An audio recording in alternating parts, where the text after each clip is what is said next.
إن انضمام الاتحاد الإفريقي إلى مجموعة العشرين وتولي دولة إفريقية رئاسته هذا العام دولة جنوب إفريقيا الشقيقة يمثل فرصة أخرى لدعم دول الجنوب عموما ولإفريقيا خصوصا للعب دور أكبر في الحوكمة السياسية والاقتصادية المتعددة الأطراف.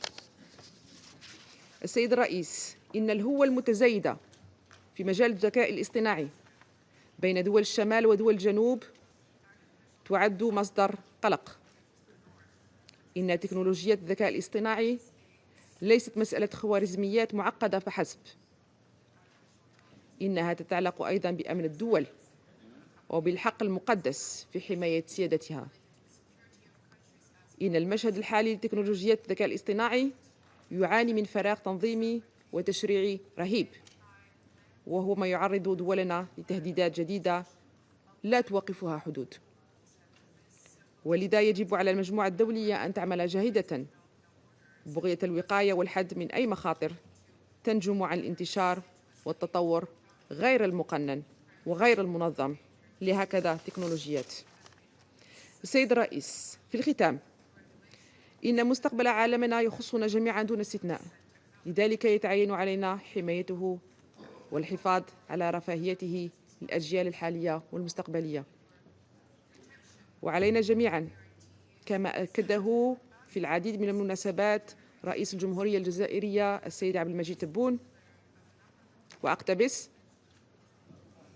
العمل بدون هوادة من أجل تجاوز منطق تسيير الأزمات وإدارتها، بل اعتماد مقاربات ترتكز على الحلول النهائية للمشاكل والأزمات من خلال معالجة أسبابها الجذرية. نهاية الاقتباس. إن الاجتماعات المبرمجة خلال هذا العام ومنها القمة المقبلة للتنمية الاجتماعية ومؤتمر تمويل التنمية ومراجعة هيكل بناء السلم التابع للأمم المتحدة تشكل كلها فرصاً لتجديد وتدعيم النظام متعدد الأطراف. سنبقى نتطلع إلى عالم يعمه السلام والاستقرار ويسوده الأمن والازدهار، حيث تتحقق رفاهية الشعوب تحت مظلة الأمم المتحدة، ولتكون الإرادات مخلصة والعزائم ثابتة متحدة في هدف مشترك يسعى لتحقيق تطلعات شعوبنا المشروعة ويعزز من تعاوننا المستدام لتحقيق مستقبل أفضل للأجيال القادمة. وأشكركم على حسن الاستماع.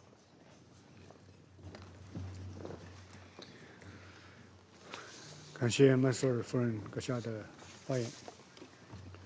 下面请塞拉利昂外交与国际合作部副部长奥加利女士阁下发言，有请。Mr. President, Your Excellency Wang Yi, Foreign Minister of the People's Republic of China, Sierra Leone commends the People's Republic of China for convening this important high-level open debate on the crucial topic of practicing multilateralism, reforming and improving global governance. At this critical moment in global affairs, this debate affords us the opportunity to reaffirm the foundational principles of the United Nations enshrined in its charter, including sovereign equality, non-interference, peaceful resolution of disputes, and collective security. I also thank the UN Secretary General, His Excellency Antonio Guterres, for his instructive briefing. Multilateralism has been the cornerstone of international peace and security for 8 decades. As we approach the 80th anniversary of the United Nations later this year, it is a moment for reflection, to celebrate its achievements, acknowledge its shortcomings, and reaffirm our shared commitment to building a more just, equitable, and effective multilateral system. The United Nations was founded in the aftermath of the devastating Second World War with a solemn pledge to, I quote, save succeeding generations from the scourge of war. Over the past 8 decades, multilateralism has been pivotal in preventing and addressing conflicts, promoting peace, and advancing development. Yet, despite global wealth increasing, we face growing inequality both within and among nations. With 700 million people living in extreme poverty, constituting 8.5% of the global population, our world is beset by unprecedented challenges, including conflicts, pandemics, humanitarian crises, climate change, and technological disruptions. These require urgent, collective, and innovative responses. To address these pressing issues, let me highlight 4 key points. First, Sierra Leone strongly believes that multilateralism remains the best means to address global challenges. As the UN Secretary-General rightly stated, there is no other way to deal with global challenges than with global responses organized in a multilateral way. However, for multilateralism to be truly effective, it must be inclusive, representative, and results-driven. Our multilateral system must adapt to the changes in global economic dynamics, population, and influence.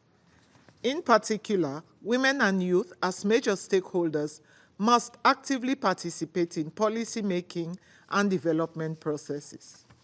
Moreover, developing countries, especially in Africa and the Global South, must have a stronger voice in global decision-making. To this end, the UN Security Council, as the cornerstone of international peace and security, must be reformed to better reflect current geopolitical realities and ensure fair representation. Nearly 80 years since its formation, the Council remains outdated with its imbalanced composition, undermining its legitimacy and effectiveness. In this regard, Africa remains the most glaring victim of this inequity.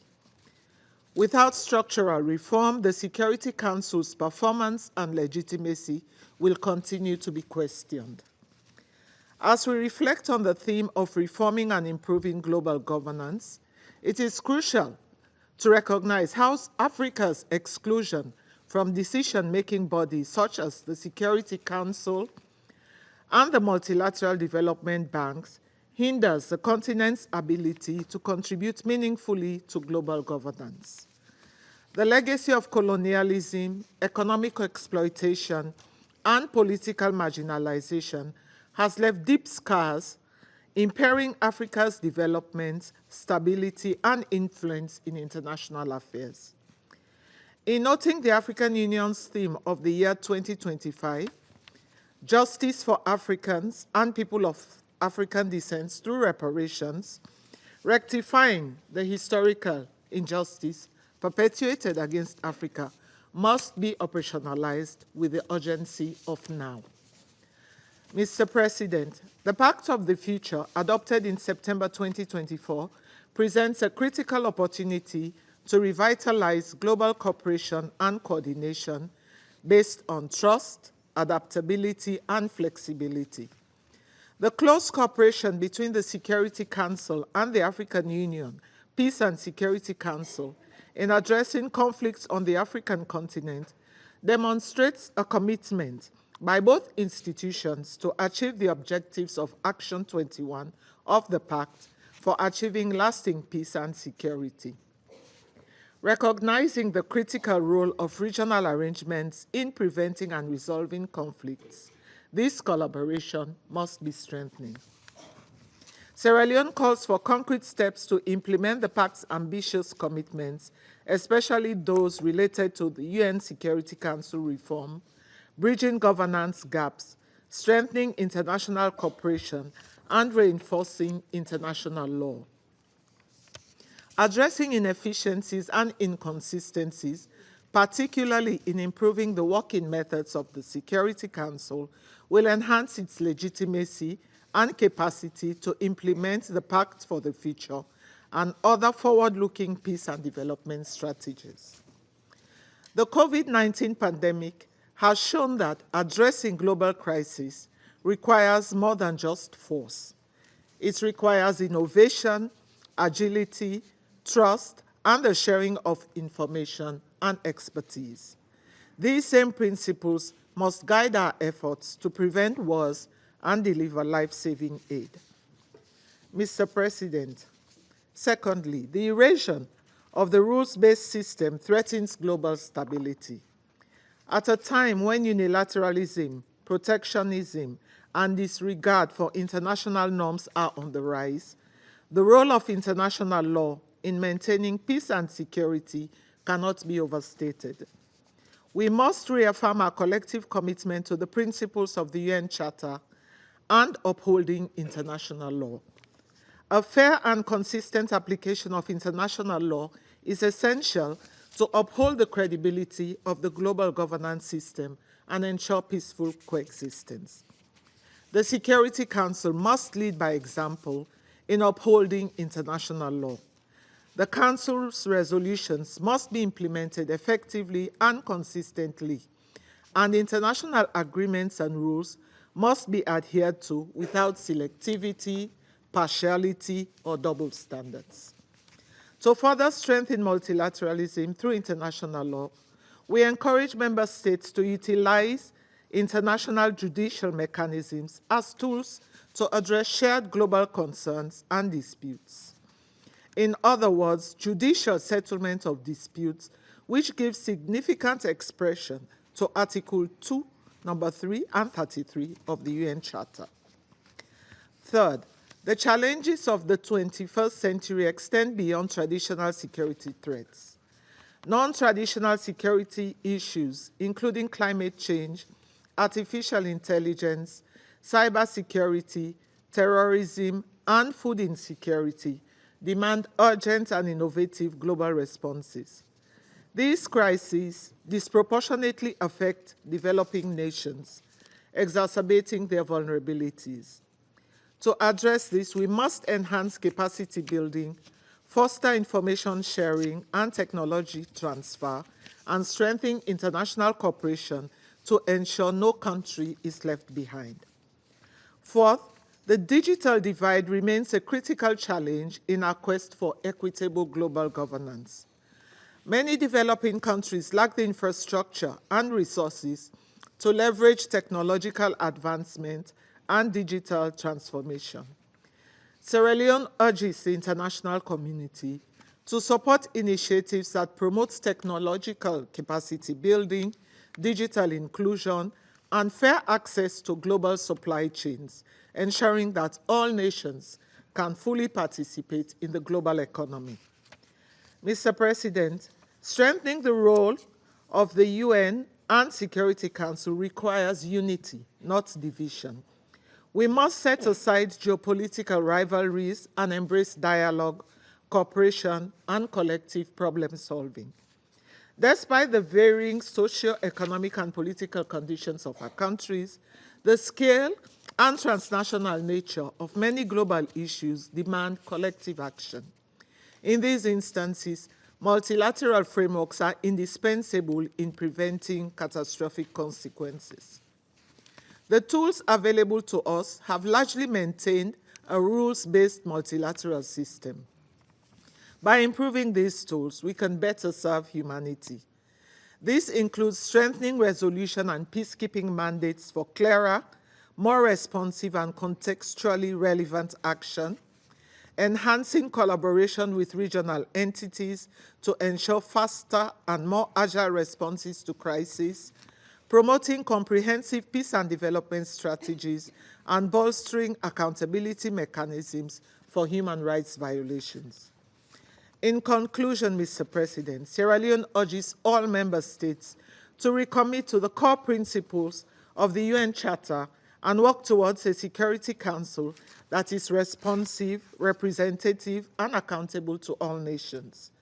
We reaffirm our unwavering commitment to multilateralism as the most effective framework to address global challenges. Sierra Leone stands ready to contribute to meaningful reforms that will enhance global governance, uphold the international rule of law, and promote a just, peaceful, and prosperous world for all. I thank you. 感谢阿扎勒女士阁下。下面请圭亚那的代表发言。Thank you, Mr. President, Your Excellency Foreign Minister Wang Yi, and welcome to the Security Council.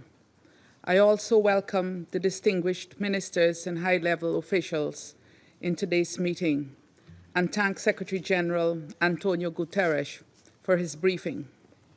Mr. President, Guyana thanks China for convening this most relevant and timely debate on practicing multilateralism, reforming and improving global governance.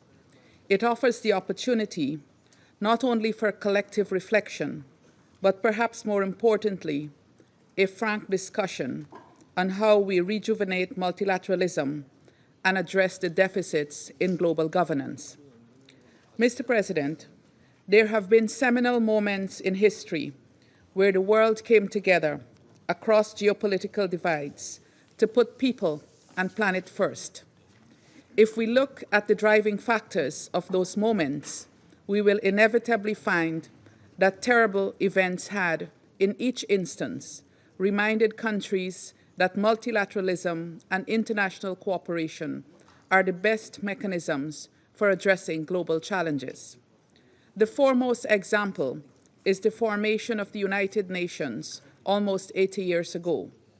On the heels of 2 world wars, world leaders joined hands with the aim of saving succeeding generations from the scourge of war and crafted the United Nations Charter as the blueprint.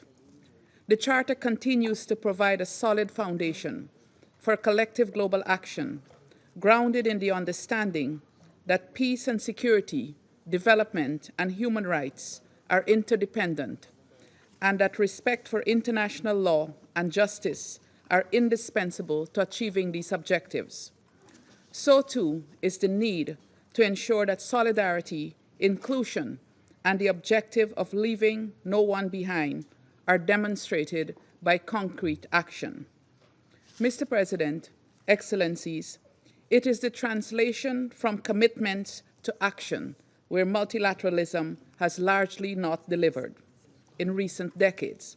For example, we have seen multilateralism at work when the global community adopted the Sustainable Development Goals to end poverty and ensure prosperity for all, and the Paris Agreement to limit the effects of climate change. However, implementation is stymied by the lack of political will and inadequate financing, coupled with a global financial system that is skewed against countries that are most vulnerable and in need. A system that is not only unrepresentative, but also unfair and unjust. Reform of the international financial architecture is urgent and must no longer be ignored. An investment in development is an investment in peace and security. Mr. President, there is widespread recognition of the need for reform of the global governance structures to make them more representative, democratic, accountable, and equipped to address new and emerging challenges. The Security Council is arguably the least representative and most undemocratic of global institutions. Security Council reform remains critical to a more effective council, or it faces the risk of becoming irrelevant. We have seen repeatedly how the current structure and decision-making format, particularly the use of the veto, have thwarted the will of the majority of council members and ignored the views of the General Assembly. But even as we pursue reform, as the foremost body entrusted with the maintenance of international peace and security, the Council must deliver on its responsibilities now. At a time of increasing conflicts in the world, resulting in the loss of thousands of lives, immense suffering, and unprecedented humanitarian crises, the members of the Security Council must bridge divides and fulfill our collective mandate. There must be greater consistency in applying the same standard across similar situations and implementation of resolutions. As the Council faces growing criticisms for inaction, greater efforts must be made to rebuild trust in it and genuine consideration given to the use of the tools available in the Charter to combat non-compliance. Mr. President, accountability and justice are crucial to the achievement of peace and security. The Security Council must speak with one voice in championing respect for international law, including international humanitarian law. While it is incumbent on all states to be exemplary in their adherence to the Charter, Council members should hold themselves to the highest standards of performance and accountability. They should not be among those undermining the judicial institutions of the United Nations, which is crucial in ensuring respect for the rule of law and promoting accountability. Mr. President, given the interlinkages in the challenges we face today, there must be a holistic approach.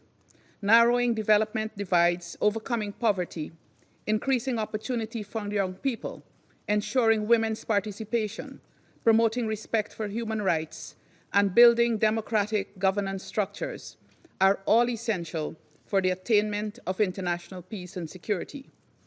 This Council cannot afford to act in a vacuum. It must bring into consideration the related issues of poverty, hunger, inequality, climate change, and the impact of new technologies. In closing, Mr. President, last September, our heads of state and government took a definitive step with the adoption of the Pact for the Future, committing to protecting the needs and interests of present and future generations and transforming global governance. We must now, together, implement the actions outlined in the Pact, recognizing that no state can overcome the challenges we face on its own. It is global solidarity, supported by strong global governance structures and a requisite political will, which will help us to achieve a world that is peaceful, inclusive, sustainable, and prosperous. I thank you. 圭亚那代表的发言，下面我请丹麦代表发言。 Thank you, Mr. President. Denmark welcomes the focus of today's debate. I also thank the Secretary General for his powerful words and his call to action. Mr. President, 80 years ago, from the ashes of two devastating world wars, the international community came together to establish the United Nations. The task was as momentous as it was visionary, to save succeeding generations from the scourge of war. It was a moment of hope in history, of unbridled optimism for humanity, for the promise of the Charter. Today, that promise remains as important as ever. Denmark is a founding member of this organization. Our belief remains as firm as it was 80 years ago, that many of our challenges are too great and too global for any nation, large or small, to face it alone. A strong and fair system, with the United Nations at its core and international law as its foundation, remains our best, indeed our only, option to address the multitude of threats and challenges we face. Mr. President, allow me to make 4 points. First, multilateralism works. For 8 decades, the United Nations has helped to prevent a third world war. Together, we have created programs to reduce poverty and hunger, protect human rights, eradicate disease, increase access to education and healthcare, advance gender equality, and build sustainable peace. We have worked to expand and uphold international law and pursued accountability when international crimes have been committed. While much remains to be done, let me be clear. Denmark strongly supports this system and all that we have achieved, imperfect as it may be. Second, Mr. President, recent landmark agreements such as the Pact for the Future, the 2030 Agenda, and the Paris Agreement exemplify the potential of multilateralism at its best. But potential must be translated into impact. What is needed now is implementation. The Pact presents a bold vision for this multilateral system, including the Security Council. Around this table, it is our responsibility to act. We must not be afraid to rethink our tools, to adapt to changing realities. This is especially necessary for UN peace operations. Denmark firmly believes that UN peace operations remain indispensable for addressing conflicts and sustaining peace. For millions, the blue helmet represents hope in the darkest corners of conflict. But as the very nature of conflict evolves, so too must our response. To effectively address the complex security challenges of our time, more agile, adaptable, and responsive approaches are needed. This includes working across the whole peace continuum, from preventive measures and diplomacy to peacekeeping and post-conflict recovery. The Security Council should lead in advancing fresh thinking on how to ensure this. Mr. President, my third point. We cannot seriously tackle the issues facing multilateralism when the Security Council continues to operate in the reality of yesteryear. Excellencies, it is no longer 1945. The world needs a more representative Security Council, one which reflects the global diversity of the 21st century, one which addresses the historical injustice done to the African continent and ensures greater representation of developing countries across regions.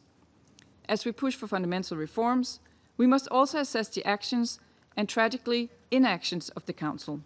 Too often, this Council has been unable to alleviate immense suffering due to the veto. The veto should never stand in the way of action to prevent and end atrocity crimes. Fourth, Mr. President, underpinning all of these points, and indeed all of our collective action, must be an unwavering commitment to international law and the United Nations Charter. For Denmark as a small country, this is our guiding star. Respect for the basic purposes and principles of the United Nations, including sovereign equality, territorial integrity, and political independence for all states, is indispensable to the cause of peace. It is the foundation for a world in which might does not make right. As we uphold these principles, the respect for human rights and international humanitarian law must be at the core. We must end cycles of impunity and ensure accountability for victims and survivors of international crisis. This should be accompanied by efforts to identify and address the root causes of conflict. While states bear the primary responsibility to protect their populations from atrocities, this Council has an important role to play in ensuring timely and decisive international action.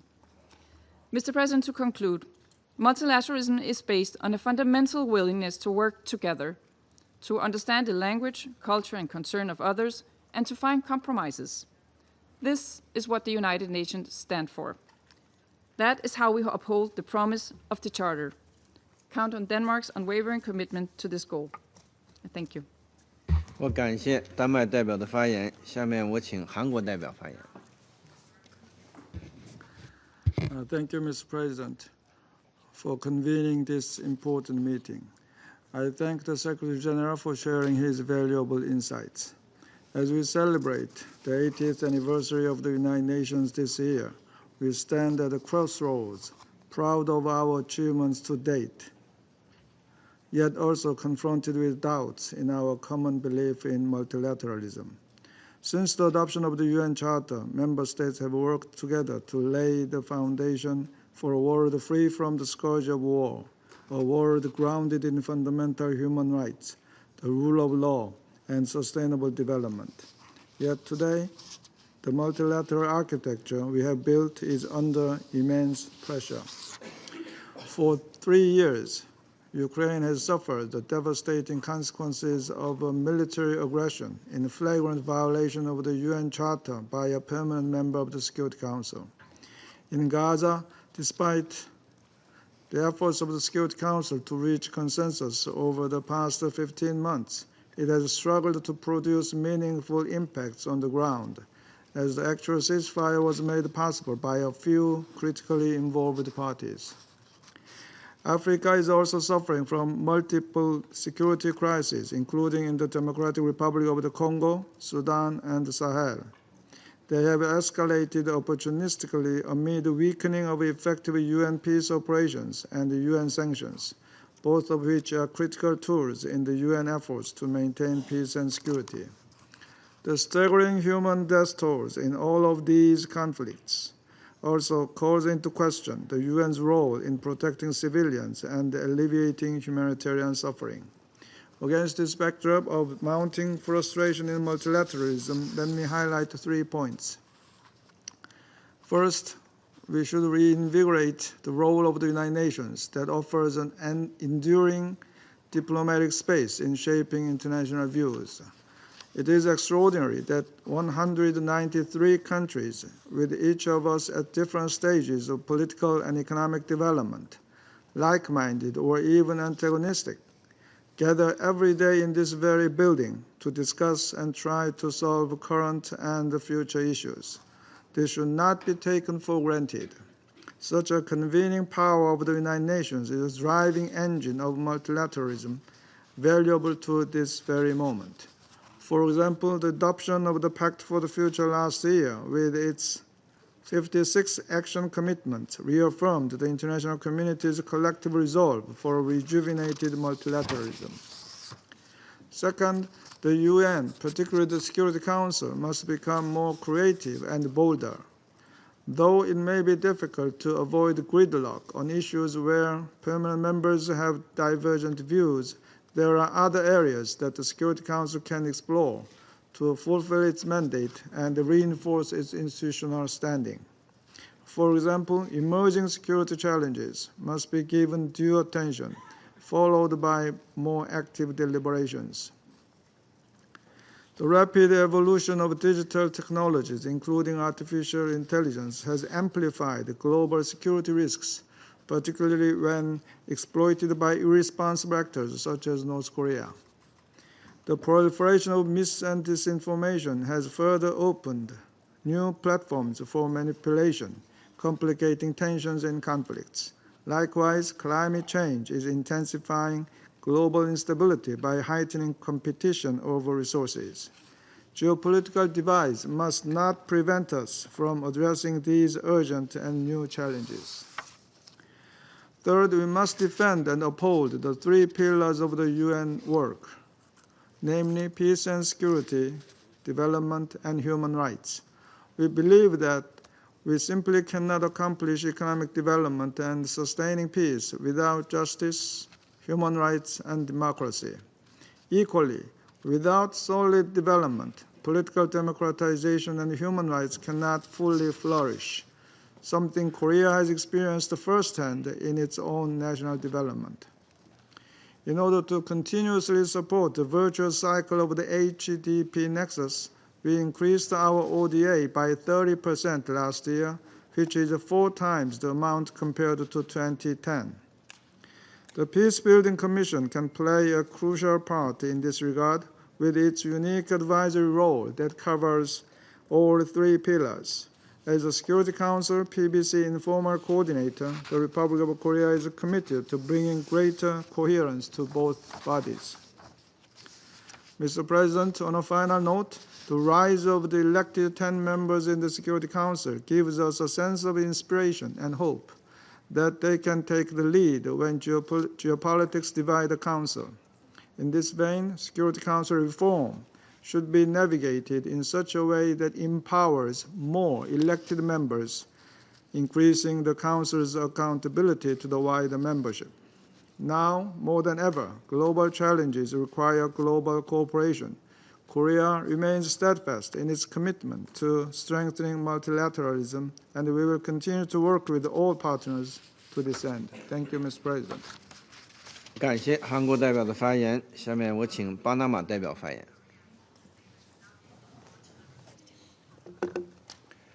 Gracias, señor presidente.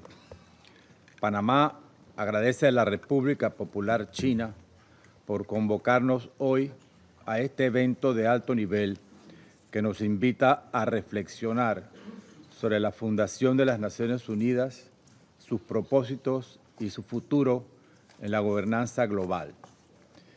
Agradecemos además las importantes contribuciones realizadas por el secretario general Antonio Guterres.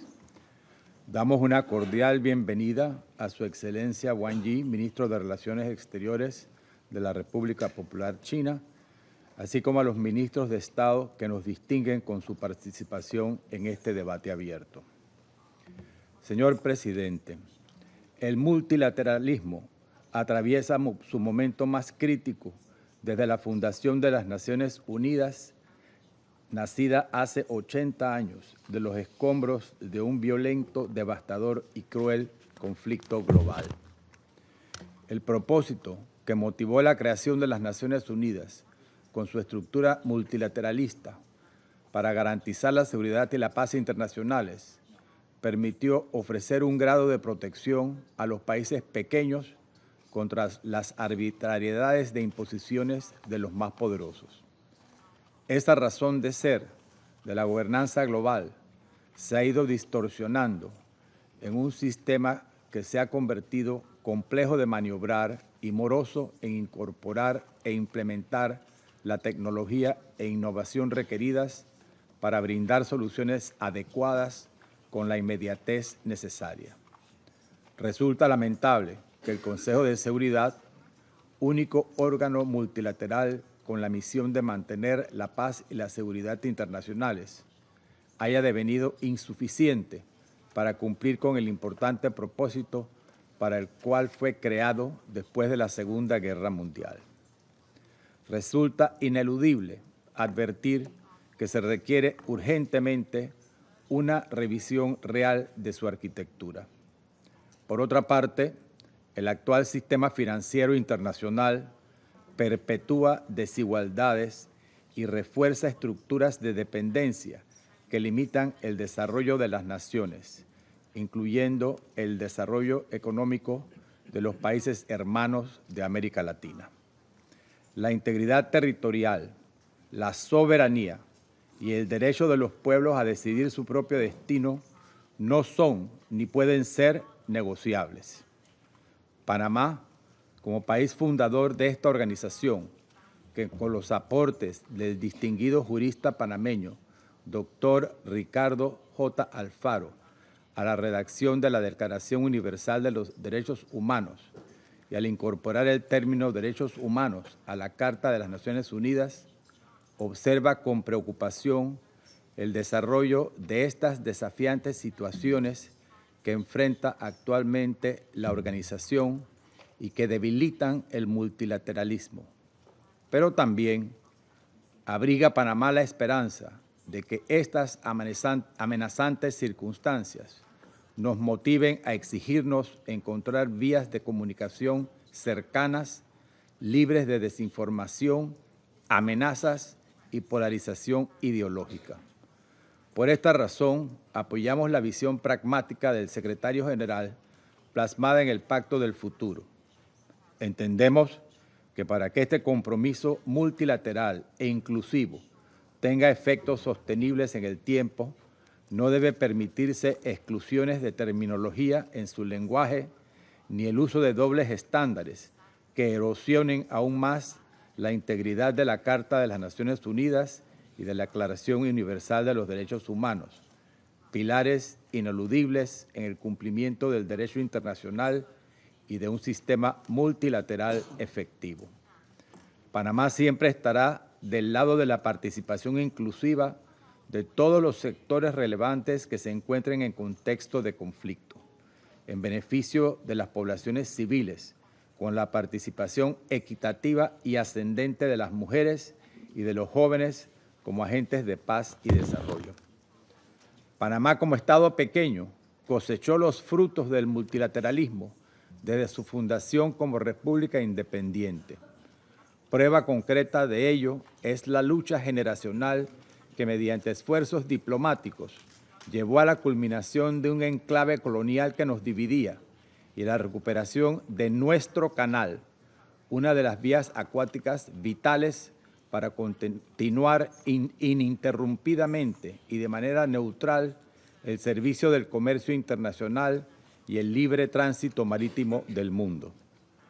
Fue en este Consejo, reunido en la ciudad de Panamá en 1973, cuando se internacionalizó la causa panameña, motivándose las partes a partir de ese momento trascendental a negociar tratados que pusieran fin a la presencia extranjera en nuestro territorio, garantizando el apoyo del mundo a nuestra soberanía plena e integridad territorial, un hito que 25 años después de la reversión del canal permite a los panameños el beneficio de un merecido crecimiento económico ejemplar en la región y en el mundo.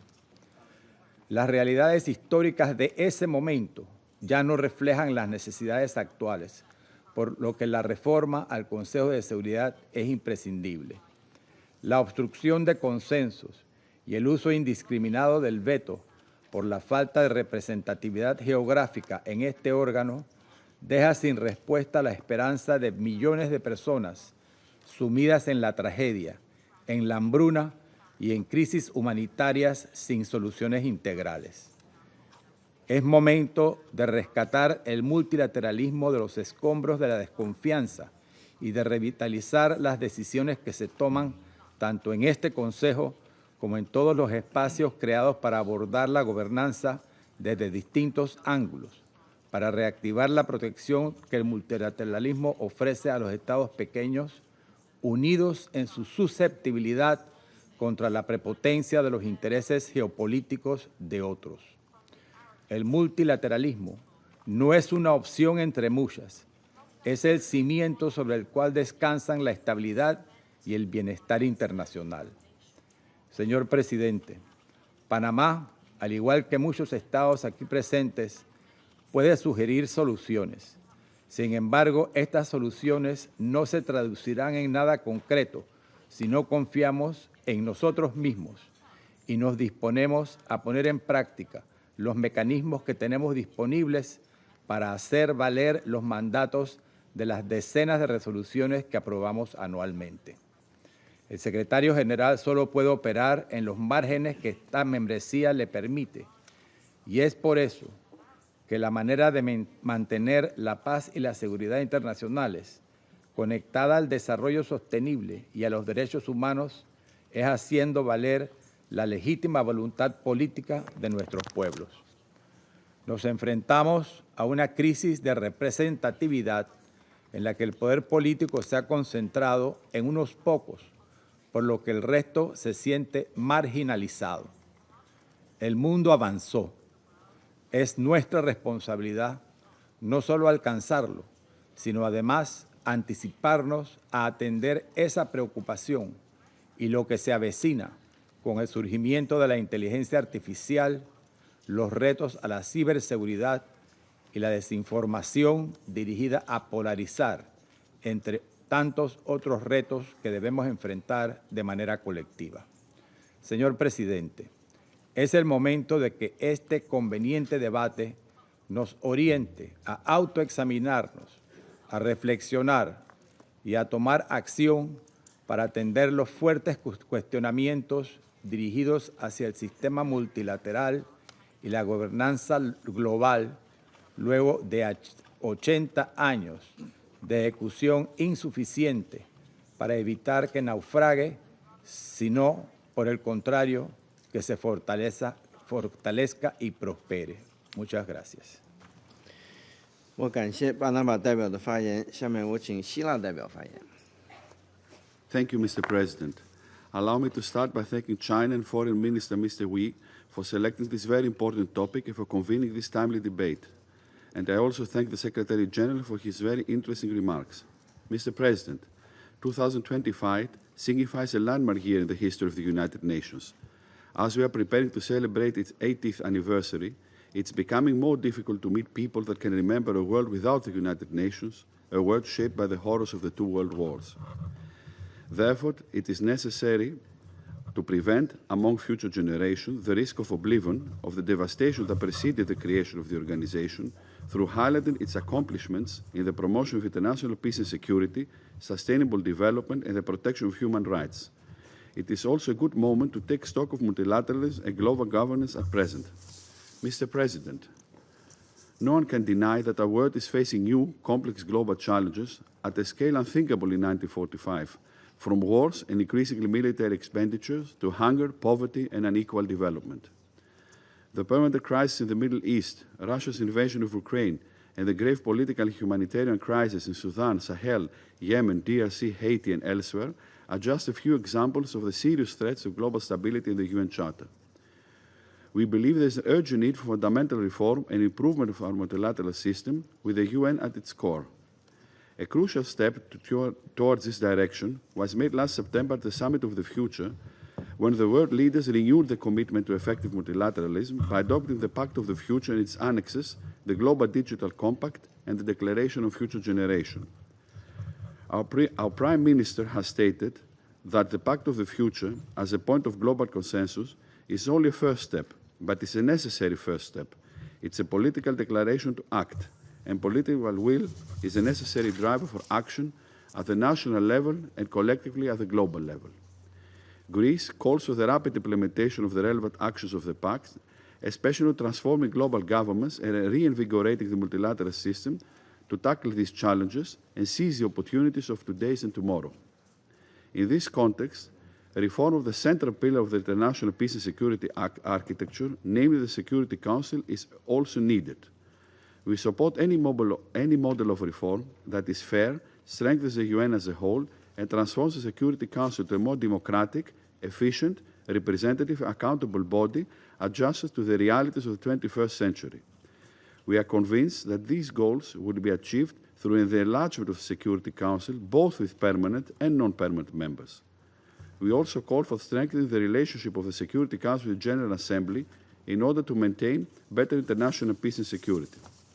Mr. President, during the intense negotiations of the Pact of the Future and beyond, Greece insisted that it was necessary to go back to the basics of the UN Charter, such as the peaceful settlement of dispute, the respect of international law, and the rules and principles of the Charter. These are core elements of Greece's participation to the Security Council and the necessary foundations of peace and prosperity across all nations. At the same time, we need to safeguard fundamental rights and freedoms, democracy and the rule of law in an increasingly authoritarian, dangerous and contested world where human dignity is progressively challenged and where war becomes more prevalent on a greater scale. Let me also stress that one of the Pact's significant achievements is the first global recommitment to nuclear disarmament since 2010.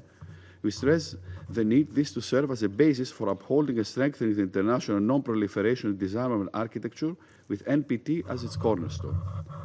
Mr. President, Greece recognizes the need to narrow the development divide and especially the digital divide. Peace and security cannot prevail in the absence of development and growth. Greece focuses its development efforts and allocates aid, including through capacity building, transfer of know-how and expertise, with the aim of contributing to the reduction of poverty and inequality in the world, the consolidation of peace and security, and in order to tackle the root causes of migration flows. We also believe that artificial intelligence offers tremendous opportunities for achieving the SDGs, and we are actively engaging to the discussion of the global governance of AI at the UN and other fora.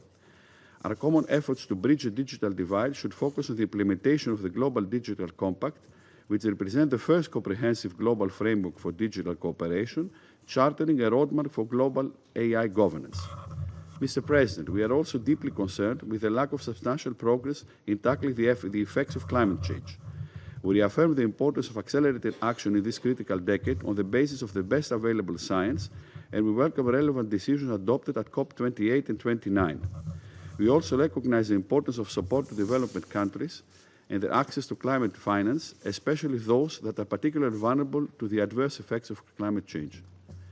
Mr. President, in closing, let me underline that the upcoming celebration of the 80th anniversary of the UN serves as a moment of collective reflection on the accomplishments of our organization, a reiteration of a common belief to its core values and principles, and a time to begin reforming global governance and the multilateral system. Let us all work together towards this direction. I thank you. 我感谢希腊代表的发言，下面我请俄罗斯代表发言。Господин председатель, приветствуем личное участие министра иностранных дел Китайской Народной Республики в сегодняшних открытых дебатах. Приветствуем участие других министров и высокопоставленных представителей. Считаем предложенную китайским председательством тему крайне актуальной. Она дает хорошую возможность обсудить через геополитическую призму первопричины нынешнего глубокого кризиса современного международного миропорядка. Видим в сегодняшнем заседании своего рода продолжение дискуссии, состоявшейся в июле 2024 года, когда Совет под российским председательством рассматривал вопрос о многостороннем сотрудничестве в построении более справедливого, демократического и устойчивого миропорядка. 80 лет назад 4 февраля 1945 года Is there a translation? 4 февраля 1945 года открылась Ялтинская конференция.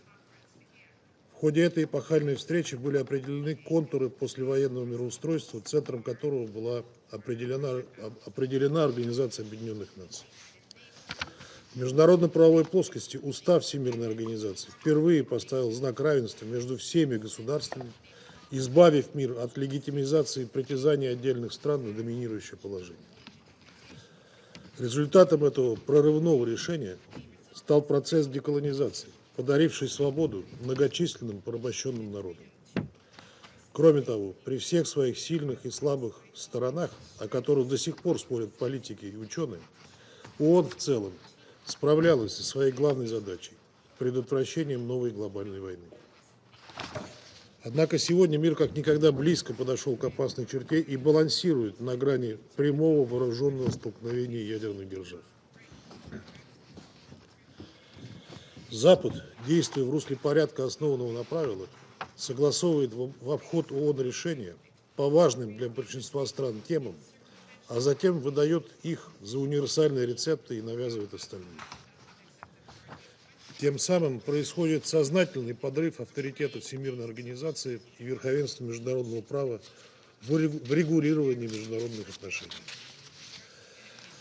Самое широкое применение получила практика односторонних ограничительных мер, которые применяются всякий раз, когда сторонники силовых методов мировой политики не могут протащить желаемое решение через Совет Безопасности. Примером тому является ситуация с Ираном. После истечения ряда ограничений в рамках резолюции 2231 в октябре 2024 года европейские страны не предприняли практических шагов по отмене рестрикций против Ирана, продлив их бессрочно на национальном уровне. Хотим напомнить, что единственным органом, уполномоченным на введение санкций, является Совет Безопасности. Любые другие меры носят незаконный характер. Но санкции самого Совета не являются высеченными на камне. Как и в отношении любого другого инструмента поддержания международного мира и безопасности, Совет должен активно работать над их актуализацией, адаптацией к новым реалиям, обеспечивать их эффективное выполнение. В этом смысле очевидно, что действующие рестрикции в отношении КНДР не содействуют нормализации ситуации на Корейском полуострове и давно подлежат серьезному пересмотру. Неподчинение Уставу ООН и безответственное отношение к решениям Совета Безопасности по самым острым международным вопросам стало визитной карточкой Запада. Из плохо скрываемых откровений многих западных политиков и дипломатов следует, что для их столиц резолюции Совета ничего не стоят. Они с завидной регулярностью не выполняются или попросту считаются необязательными. За такими действиями стоит навязчивое желание сохранить неоколониальную систему эксплуатации, позволяющую его правящим элитам и финансово-промышленному капиталу паразитировать на разграблении развивающихся стран. Россия прикладывает усилия по продвижению антиколониальной и антинеоколониальной повесток в ООН, включая принятие тематической резолюции Генеральной Ассамблеи в декабре 2024 года. В контексте усилий по урегулированию украинского кризиса становится понятно, кто искренне выступает за более справедливый, свободный и равноправный мир, а кто живет прошлым и старается любой ценой воплотить в жизнь свои геополитические установки. Любое государство, претендующее на роль посредника и выступающее с мирными инициативами, должно прежде всего ясно понимать, с чего начался этот конфликт. Его первопричина в игнорировании законных интересов России в области безопасности, стремление нанести ей стратегическое поражение, а также в несоблюдении пришедшим к власти в результате антиконституционного государственного переворота киевским режимом прав русскоязычного, прав всего населения Украины и обязательств любого нормального правительства перед всеми своими гражданами. Параллельно с достижением целей специальной военной операции Россия выступает за создание системы неделимой и равной безопасности в Евразии, в рамках которой все государства будут уверены в собственной безопасности и не будут пытаться обеспечить ее в ущерб интересам других. Выдвинутая президентом России инициатива по данному вопросу созвучна идеям и предложениям многих стран, расположенных на нашем общем континенте. Не вызывает сомнений, что комплексный подход к многосторонности зиждется на целях и принципах Устава ООН. Одновременно, по мере формирования многостороннего мироустройства со сдвигом центров силы в сторону глобального юга, растет потребность в адаптации институтов глобального управления к современным реалиям и в первую очередь в реформе ООН и ее Совета Безопасности. Выступаем в пользу увеличения представленности в Совете Безопасности государств Африки, Азии и Латинской Америки. Безосновательное доминирование в Совете стран Запада, как наследников колониальных метрополий, должно уйти в прошлое. Тектонические сдвиги наблюдаются в мировой экономике. Доля стран БРИКС в глобальном ВВП 37 с лишним процентов, опередила долю стран группы 7, менее 30%. Реформа глобальной финансовой архитектуры должна отражать эти процессы. Особое значение имеет скорейшее реформирование бреттон-вудских институтов и ВТО, работа которых должна выстраиваться с учетом реального веса незападных центров экономического роста. И что же мы видим в этой сфере? Лишь попытки стран ОЭСР не допустить значимых реформ и уцепиться за существующую систему, которая позволяет использовать финансовые инструменты как оружие массового поражения, что усиливает фрагментацию мировой экономики. Продолжается колониальная практика навязывания идеологических установок и политических решений, социально-экономических моделей, нацеленных на ограбление суверенных государств. По имеющимся оценкам, развитые страны выкачали из стран глобального юга со времени принятия декларации о деколонизации 1960 года ресурсов на общую сумму в 62 триллиона долларов. Развязана беспрецедентная кампания односторонних принудительных мер, от которых страдают страны в Африке, Азии и Латинской Америке. Серьезный удар по глобальной финансовой системе наносит и прямое воровство странами Запада суверенных активов и валютных резервов. Вместе с этим в ход идут и ограничения на доступ к технологиям, что прямо противоречит подлинной многосторонности, усугубляет неравенство и закладывает мину замедленного действия, подрывая перспективы достижения целей устойчивого развития.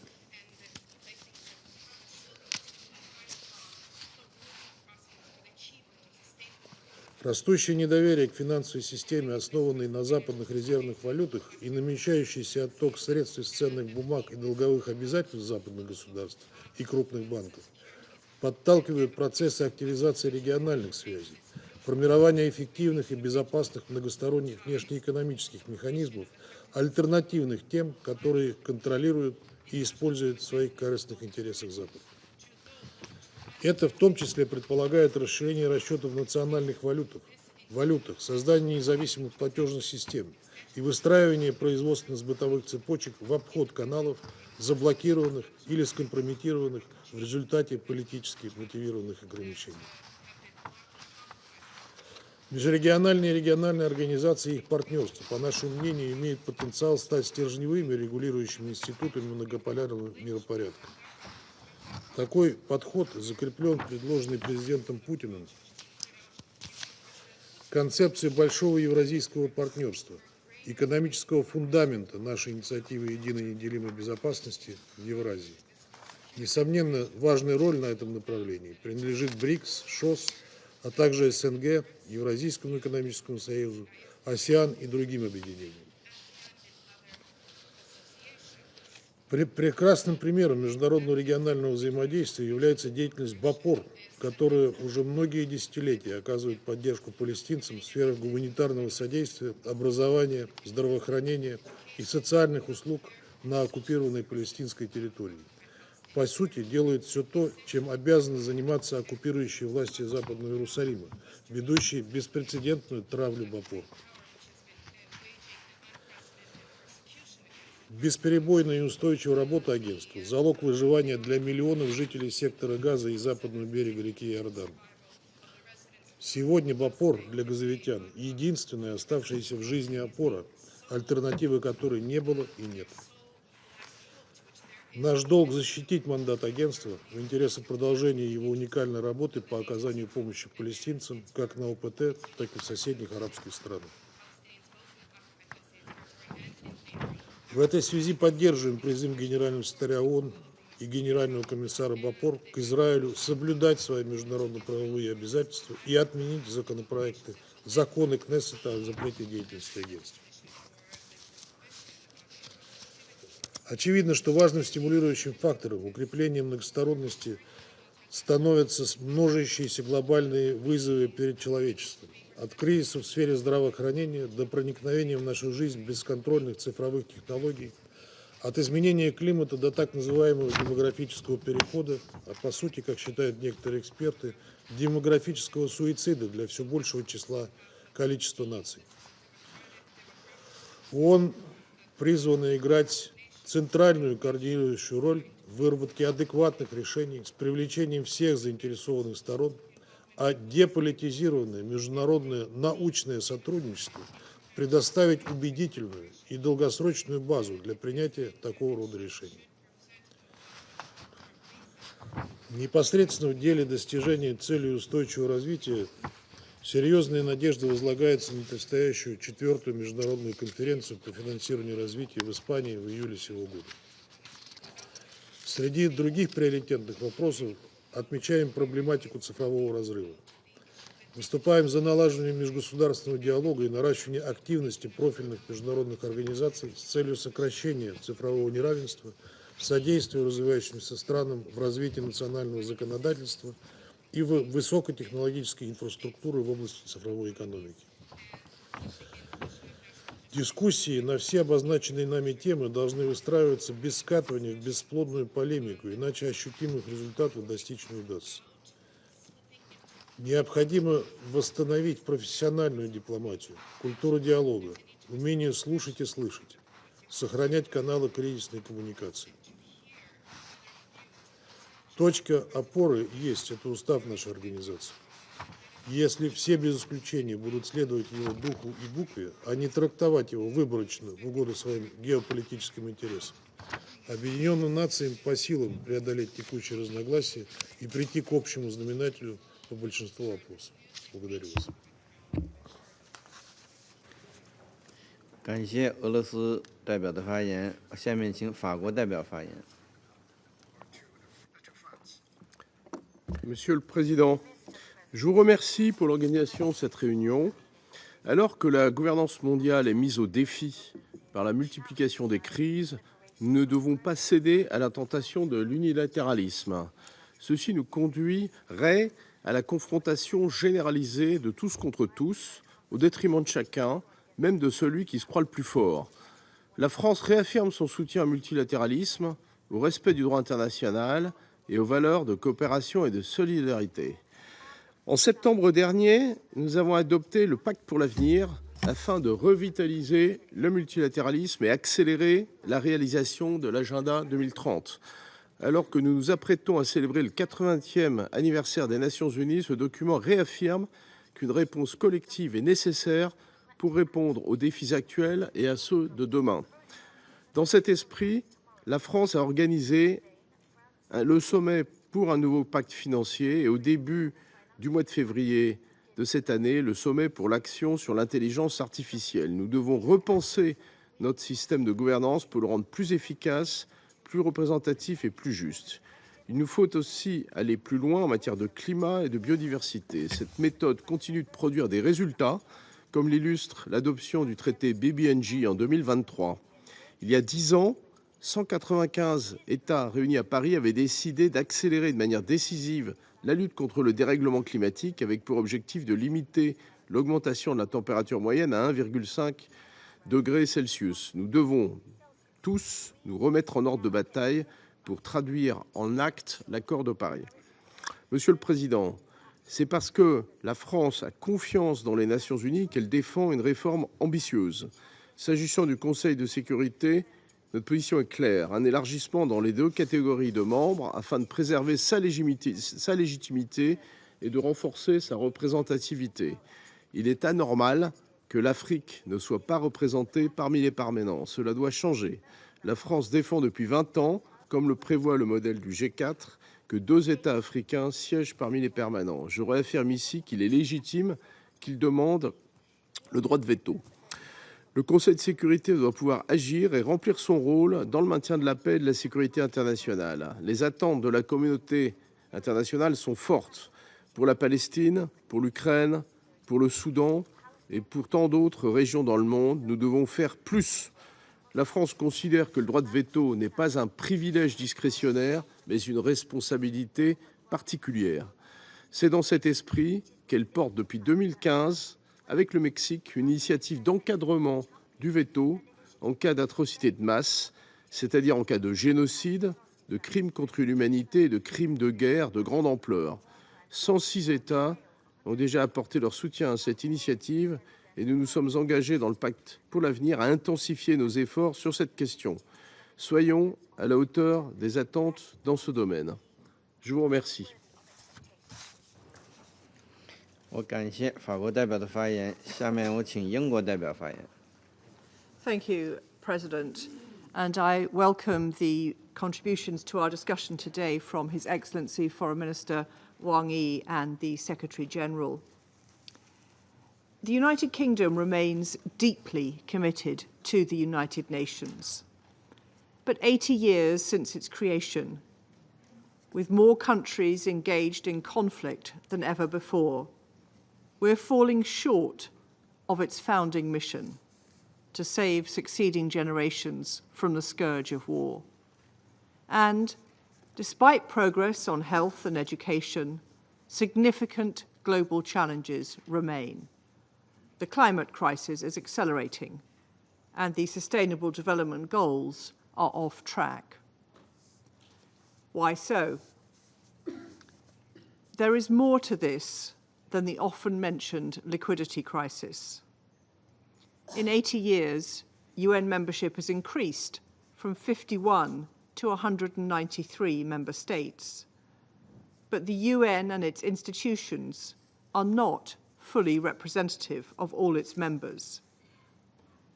We now live in a multipolar world, not a bipolar or a unipolar one, and whose challenges, climate, pandemics, cybersecurity, are more transnational than national. As the Secretary-General reminded us, and so many speakers today have reiterated, the Pact of the Future demonstrated a clear desire and a clear commitment to reinvigorate the multilateral system, including through reforming the UN and the international financial system. Together, we need to redouble our efforts and find new ways to address emerging challenges. 2025, the UN's 80th anniversary and a year of key summits, is the first step on this path. Next month, we have the Commission on the Status of Women and the Beijing +30 meeting. In June, we have the UN Oceans Conference. In July, Financing for Development 4. And later in the year, we have the UN Social Summit and COP30 back in Brazil. Together, these summits seek to address our shared concerns. Their success is critical for progress and the UN's reputation as our multilateral home. Second, we need to use the UN more effectively to deliver international peace and security. Such progress must go hand in hand with upholding human rights. This starts, first and foremost, with the defence of the UN Charter as colleagues have referenced. Nowhere is that more true today than in Ukraine, whose sovereignty and territorial integrity is under threat from Russian aggression. We must work to ensure that all UN tools, including its good offices, are used to deliver and advance peace. For example, Personal Envoy Lamamra has a crucial platform to bring together the warring parties in Sudan. We encourage reinvigorated momentum for mediation efforts, as well as renewed focus on prevention to reduce crises before they happen. This year's Peacebuilding Architecture Review is an important opportunity in this regard. We also need to refresh our peacekeeping approach to ensure missions are fit for purpose and defend UN peacekeepers wherever they serve. Attacks against them are unacceptable. And we honour in particular today MONUSCO peacekeepers who have fallen in defence of civilians in the DRC. Finally, in the face of growing global crises from Sudan to Myanmar, we need to support the UN's development and humanitarian programs across its agencies. In Gaza, UNRWA, alongside the WFP and UNICEF, provides over 50% of all food aid. We commend OCHA's tireless efforts to reach those in need. Humanitarian access and the protection of aid workers are integral to their successful delivery. In conclusion, President, colleagues, this Council is often characterised as an ineffective geopolitical theatre. While reform of its membership is needed, and the UK supports that, this body has the tools to implement its peace and security mandate. We now need to strengthen our collective will to use them more effectively and, as the Secretary-General has said, in our 80th year, work to build the more peaceful, just, and prosperous world that we know is within reach. I thank you. 我感谢英国代表的发言，下面我请美国代表发言。 Thank you, Mr. President, for organizing this meeting to review where the UN stands on its principles and purpose as we go into its 80th year. The United States helped found the United Nations after World War II to prevent future global conflicts and promote international peace and security. But UN agencies and bodies overall have drifted from their core missions. We need to take a closer look at where this institution is falling short. For example, there is a long-standing, deep anti-Israel bias within the UN that has only grown stronger since Hamas's brutal attack against Israel on October 7th, 2023. This sentiment was exemplified by the UN Relief and Works Agency, UNRWA, when staff were found to have participated in the October 7th terrorist attack. There are even recent reports that its schools and facilities have been used by Hamas. The UN Human Rights Council has protected human rights abusers by allowing them to use the organization to shield themselves from scrutiny. As for the Security Council, it is charged with maintaining international peace and security, but critical issues that demand the Council's attention continually fall by the wayside. Prior to Bashar al-Assad's departure from Syria, Russia used the Security Council to block any action to hold the Assad regime to account for its crimes against humanity. Russia's war in Ukraine is the bloodiest in Europe since the founding of the United Nations after World War II. This war needs to end. China has consistently exploited its status as a developing nation within international organizations to advance its separate agenda. The UN should not be in the business of endorsing any one country's initiatives. So, two of the greatest drivers of instability in the world today hold veto power at the Security Council. That is what we are up against. As mentioned at the outset, the United States has supported the United Nations over these 80 years. We will continue to strongly advocate for peace abroad and for security and stability at home. The United States is currently conducting a review of our support to the UN. We will consider whether the actions of the organization are serving American interests and whether it can be reformed. The United States will not support UN bodies such as the UN Human Rights Council. We will review bodies such as UNESCO, which has a history of anti-Semitism or anti-Israel sentiment within the organization. Colleagues, we are seeing the abuse of international structures for political ends, including by using the International Court of Justice advisory opinions as a way to pursue national agendas. The ICJ has been used by South Africa to accuse Israel of genocide. Unfortunately, the term genocide has been misappropriated to become an international slander. Mr. President, as we look at the tools available to us to promote economic and social development, we need to harness the power of artificial intelligence, which will have countless revolutionary applications in economic innovation, national security, healthcare, and free expression. America welcomes partnerships with UN member states that foster the creation of AI technology, but we must guard against strangling the development of AI with needless regulations. We must also be wary of attempts to use AI algorithms to rewrite history, surveil users, and censor speech. Mr. President, a few words about sanctions, or so-called illegal unilateral coercive measures. The United States reiterates that its autonomous sanctions programs are consistent with international law.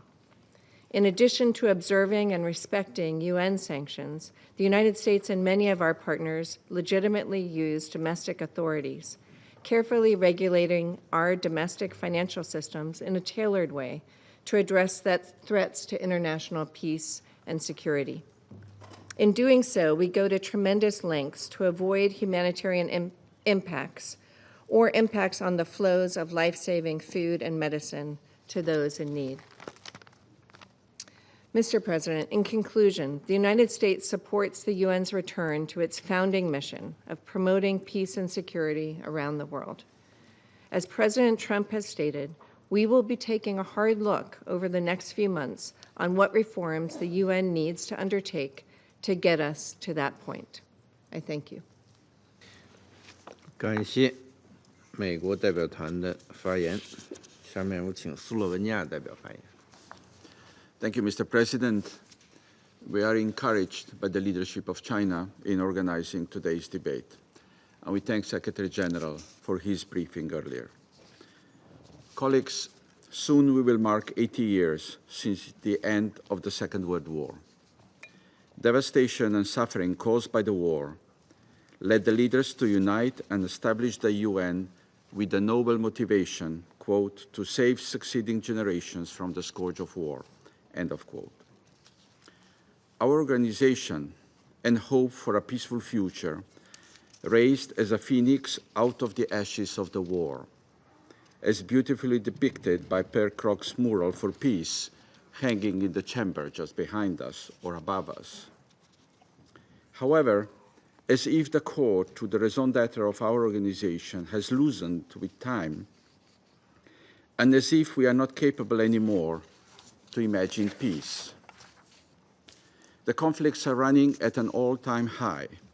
The UN Charter, the international law, international humanitarian law, and the resolutions of this Council are all being undermined and right out violated or ignored without any accountability.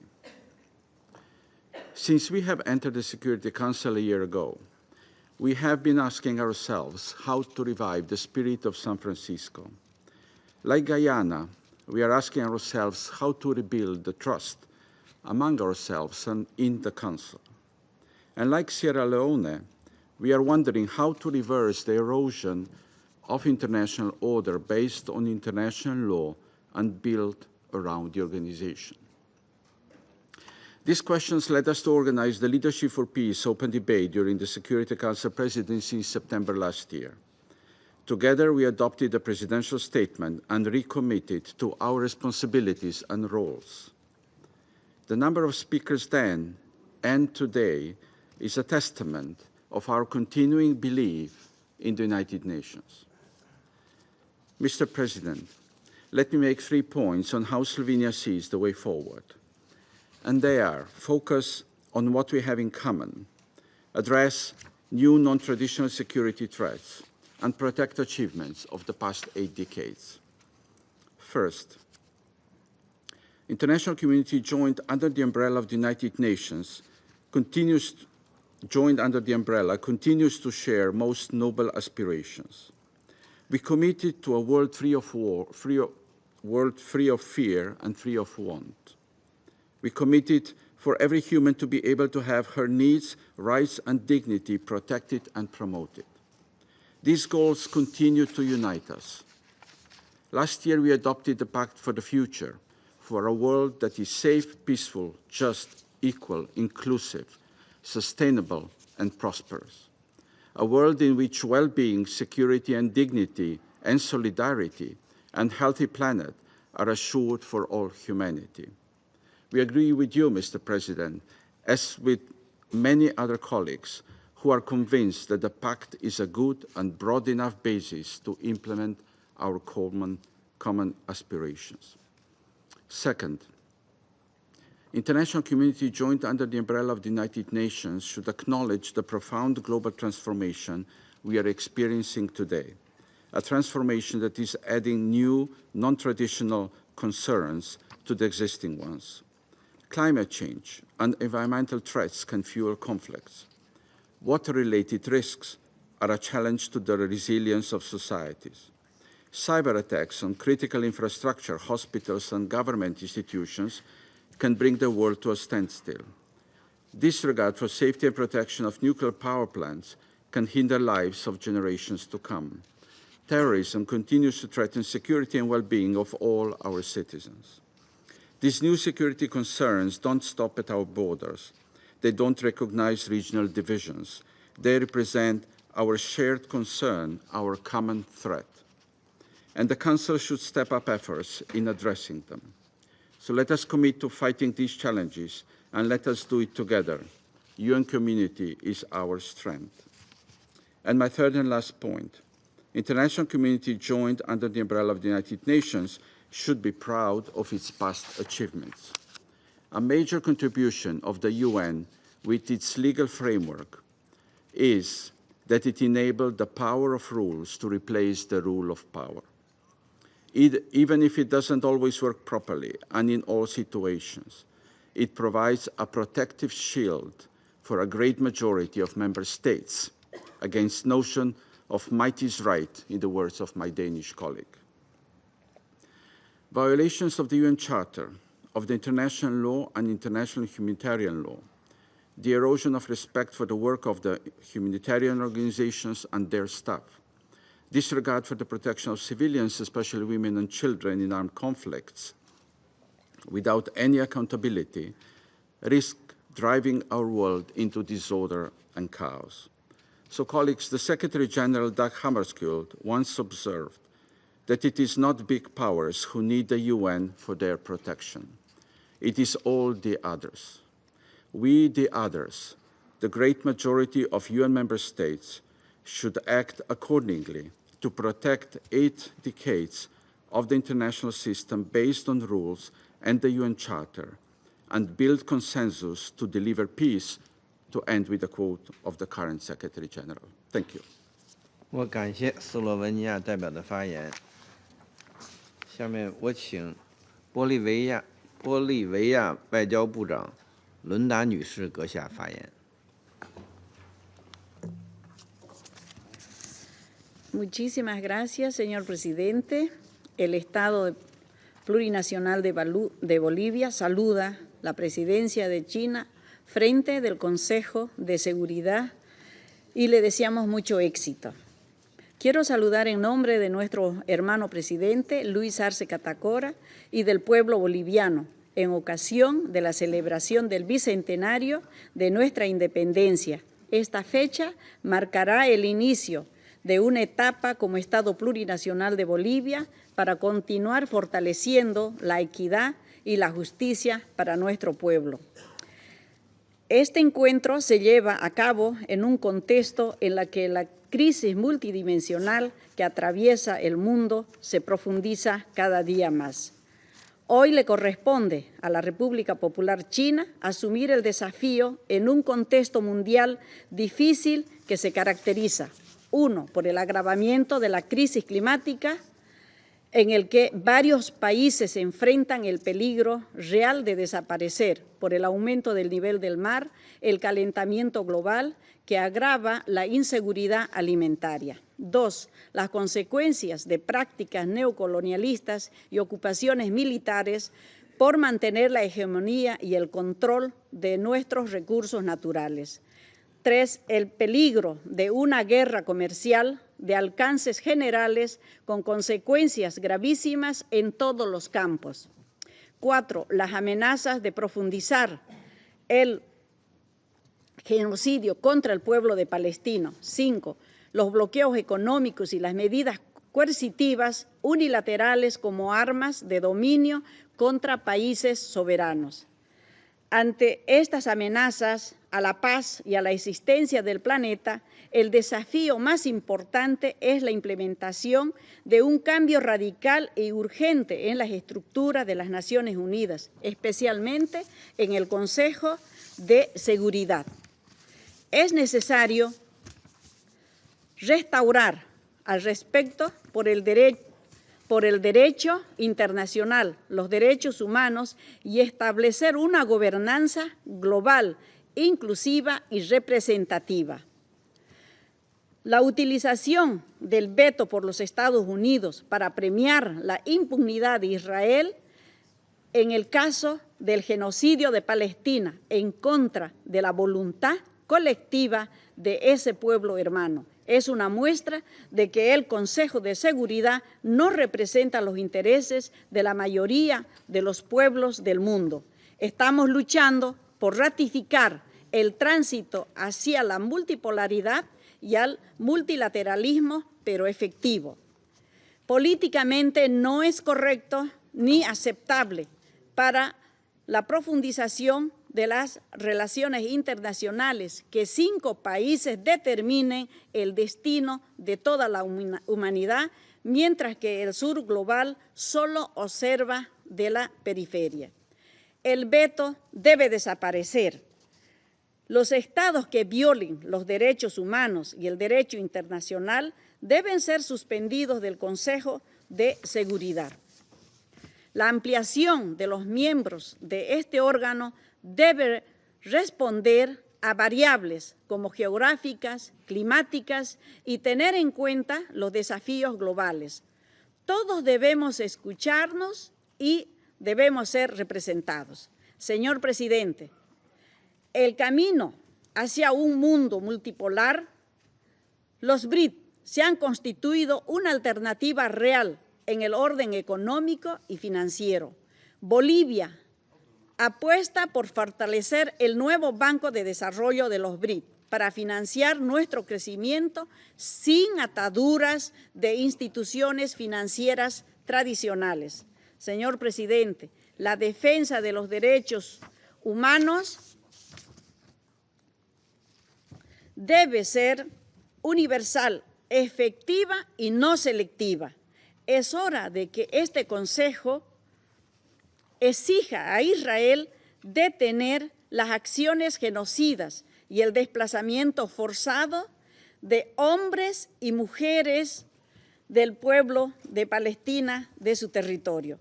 Esperamos que este debate marque el inicio de una transformación real y no de una nueva ronda de intervenciones, porque está en juego la vida y el planeta, y eso no nos espera. Para finalizar, quiero reiterar la posición de Bolivia, de nuestro hermano presidente, en las últimas Asambleas General de las Naciones Unidas, que hace un llamado a convertir al mundo en una zona de paz. Muchas gracias.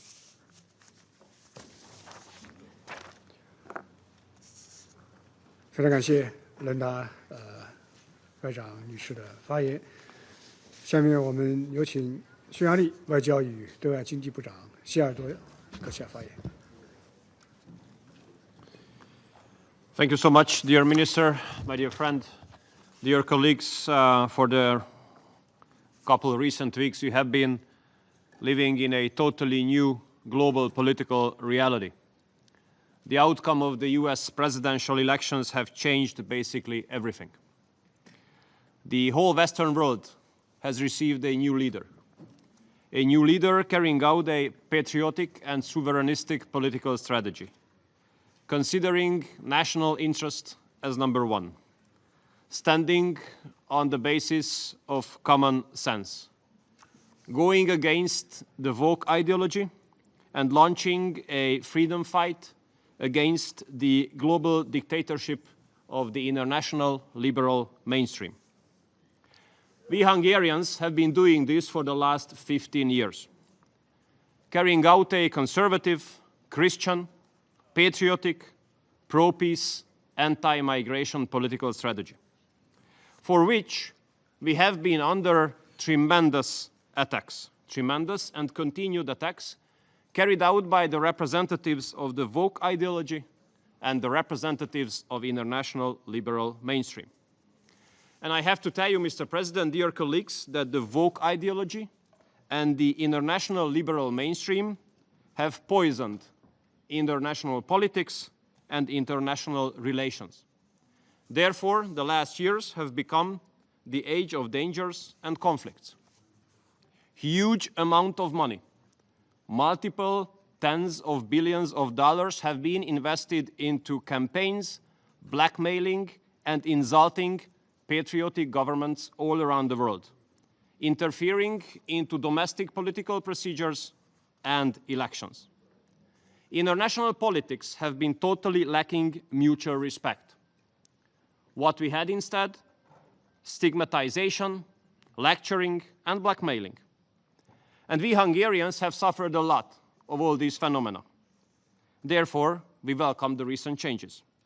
We especially cherish that the financial channels of this political strategy of interfering into domestic issues of other countries have been cut, which makes it possible that mutual respect will return as the basis of international politics.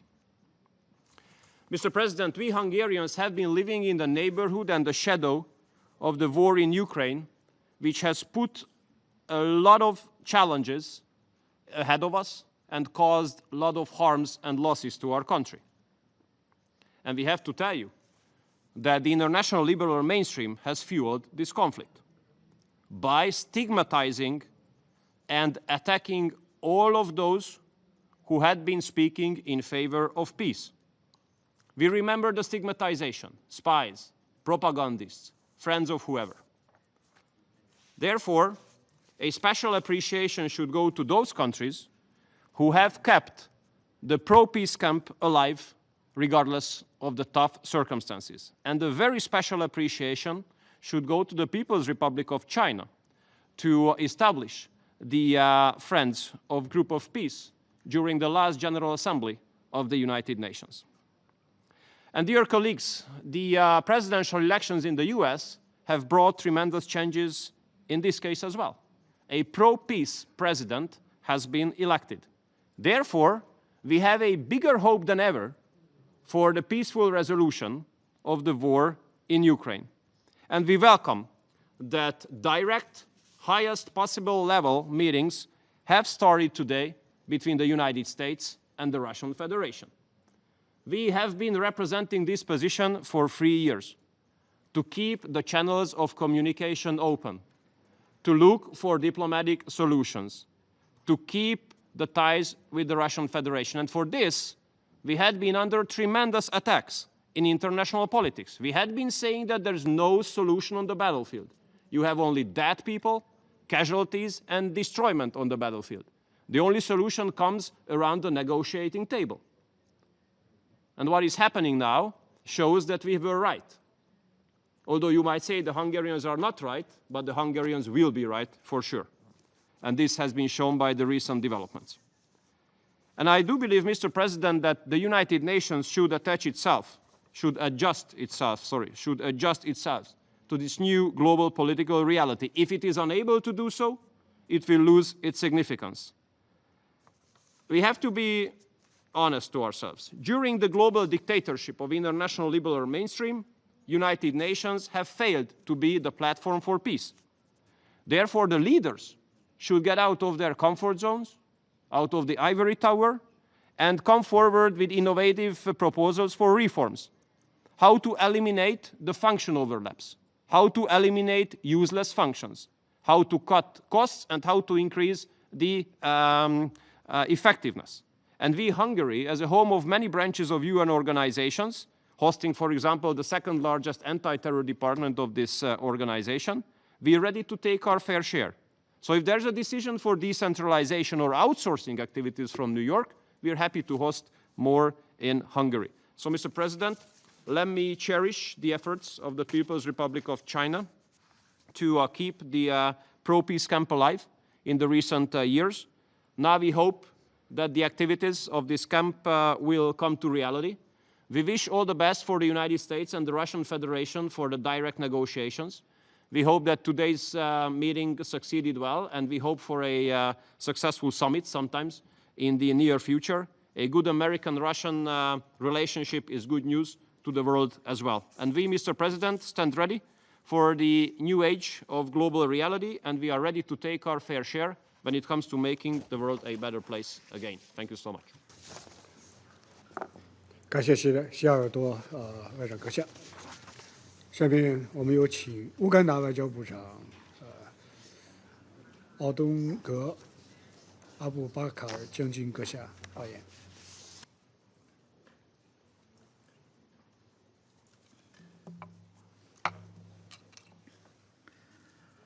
Mr. President, members of the Council, invited guests, ladies and gentlemen. Mr. President, it is very humbling and a great honor for Uganda to have been invited to join you in the debate about multilateralism and global governance. Let me also take this opportunity to thank the Secretary General for his briefing and all the previous speakers for their illuminating contributions to this debate. Mr. President, let me on the outset share with you some quotes. Mr.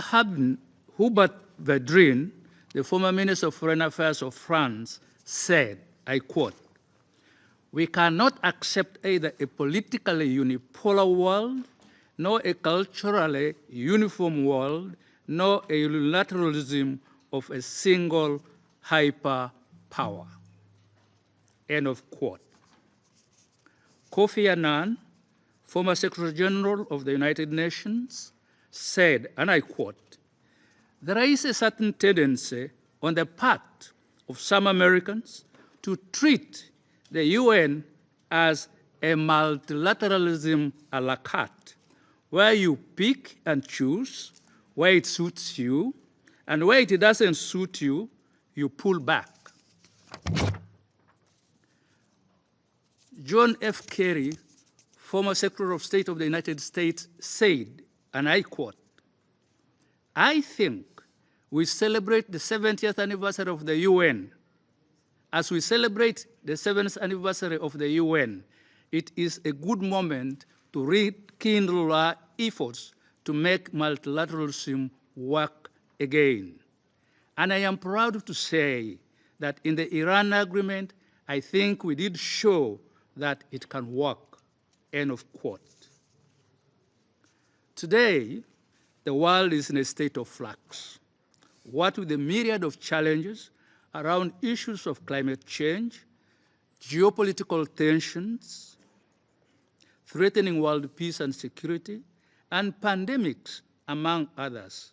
Yet, there is a palpable loss of trust on the age-old institutions and mechanisms of solving them. As we commemorate the 80th anniversary of the founding of the UN, it is most fitting that the world reflects on options available for solving these challenges. For example, to what extent can we still rely on multilateralism? I must therefore thank the President of the Council for choosing this subject and shining a light on it for our attention. Multilateralism, often understood as a cooperation among multiple nations to address shared challenges, has been the cornerstone of global governance, most especially since the mid-20th century. Rooted in the principles of collective action and shared responsibility, it has evolved significantly over time, facing both triumphs and trials. Multilateralism emerged more prominently after World War II with the establishment of the UN in 1945 as its flagship institution. The UN Charter laid the foundation for international cooperation, emphasizing principles such as sovereign equality, peaceful dispute resolution, and the rejection of use of force. Over the decades, multilateralism expanded both horizontally. For example, the United Nations membership grew from 51 members to now 193, and vertically by incorporating non-state actors like the NGOs and private organizations. The post-Cold War era saw a surge in multilateral efforts with the rise of global governance frameworks addressing common challenges like trade with the formation of the World Trade Organization, climate change with the signing of Paris Agreement, and public health with the formation of the World Health Organization. In spite of this, it is always important for us to remember that multilateralism has always been work in progress, balancing universal aspirations with the realities of power politics. Despite this apparent achievement, multilateralism continues to face significant challenges, particularly now in the 21st century. These challenges range from structural impediments, rising nationalism and populism, power shifts in the global arena, global crisis, to loss of trust in the system. The UN Security Council veto system and the lack of equitable representation for especially developing countries hinders effective decision-making.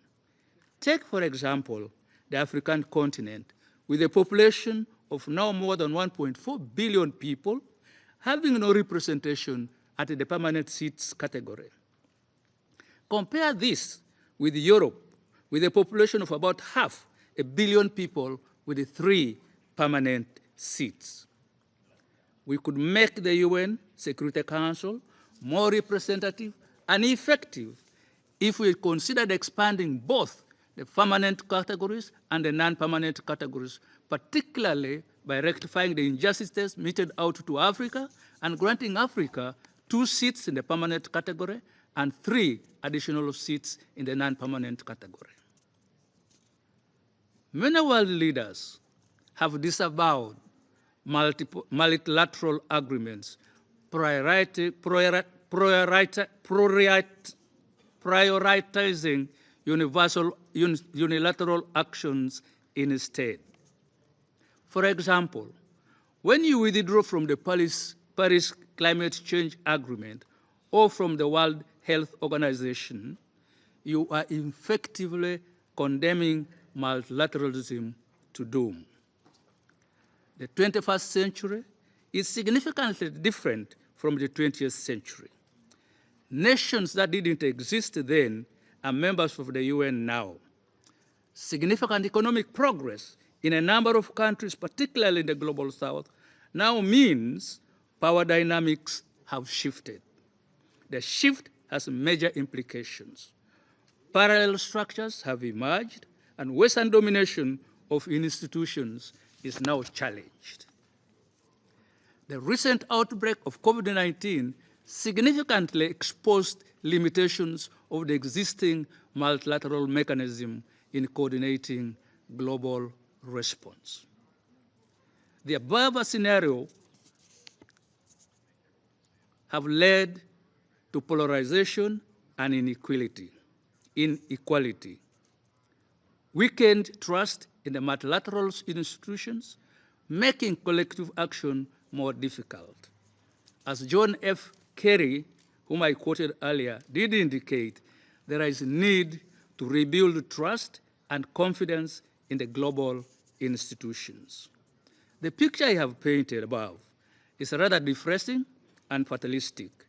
However, you could examine ways and options to make multilateralism adapt to contemporary realities and become robust and effective in dealing with existing challenges.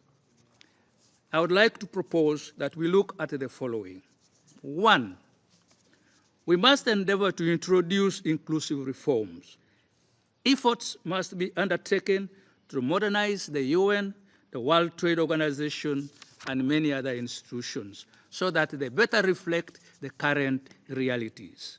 These reforms should better reflect the priorities of the developing countries and ensure geographically diverse representation.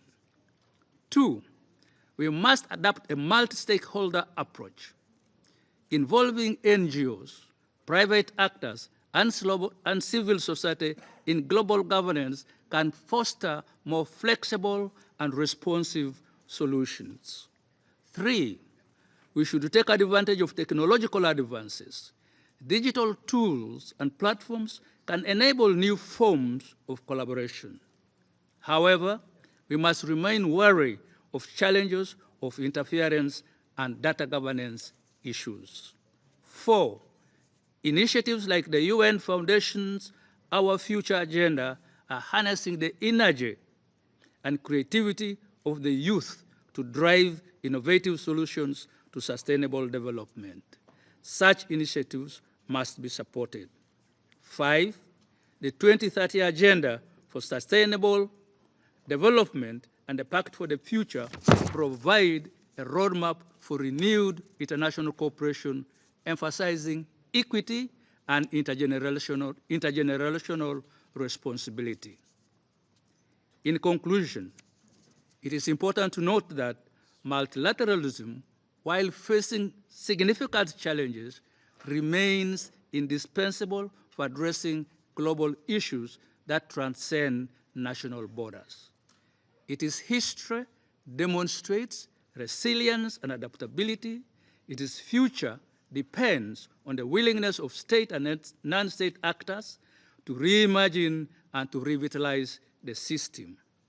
As the world grapples with existential threats like climate change, pandemics, and geopolitical tensions, the need for effective multilateralism has never been greater.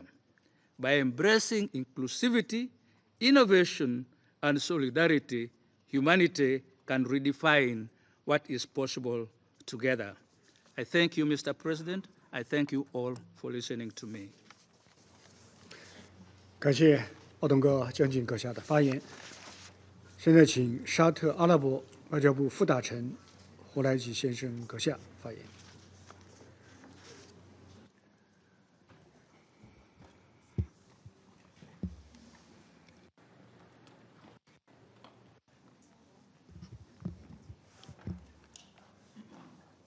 معالي السيد وانغي عضو المكتب السياسي اللجنة المركزية وزير خارجية جمهورية الصين الشعبية، معالي السيد أنطونيو غوتيريش الأمين العام للأمم المتحدة، أصحاب المعالي والسعادة، السلام عليكم ورحمة الله وبركاته. سيد الرئيس، بداية أود أن أهنئكم على رئاسة مجلس الأمن لهذا الشهر، وأن أقدم لكم جزيل الشكر على دعوتكم لهذه الجلسة المفتوحة لمناقشة سبل تنفيذ التعددية الدولية وإصلاح الحوكمة العالمية وبحث آليات استكمالها، حيث تنعقد هذه الجلسة ونحن نمر بظروف دقيقة وحرجة تحتم علينا جميعاً الوقوف على مكامن الخلل التي تعيق النظام الدولي من القيام بمهامه. كما أقدم جزيل الشكر لمعالي الأمين العام على إحاطته القيمة التي قدمها وعلى ما يبذله من جهود لحفظ السلم والأمن الدوليين. سيد الرئيس، في ظل التحولات والتغيرات التي يمر بها عالمنا، بات من الضروري التحرك نحو تعزيز قدرة النظام الدولي على صون السلم والأمن الدوليين وفقاً لما هو منصوص عليه في ميثاق الأمم المتحدة. وبلا شك فإن التحديات المتزايدة التي يواجهها المجتمع الدولي والأحداث الدامية الراهنة تتطلب أقصى درجات الفاعلية في التعاطي والتجاوب من قبل النظام المتعدد، وعلى رأسه مجلس الأمن الذي يقع على عاتقه التفاعل بحيادية وموضوعية مع جميع القضايا وفقاً للولاية المناط بها. وتؤكد المملكة العربية السعودية على ضرورة الجمع بين عامل الفاعلية من جهة وعامل التعددية وسلامة التمثيل من جهة ثانية في أي مسعى جاد لإصلاح الحوكمة العالمية واستكمالها. إننا بحاجة إلى تمثيل أفضل لمختلف مناطق العالم ومشاركة أكبر للدول النامية في اعتماد الأجندة العالمية وبلورة القرارات بشأنها، كما أننا في الوقت ذاته نحتاج أن نضمن أن تكون أعمال الأمم المتحدة ذات فعالية حقيقية في حفظ الأمن والسلم وترسيخ التعاون الدولي الذي لا يمكن بدونه لأي دولة منفردة أن تتوصل إلى حلول فعالة وناجحة.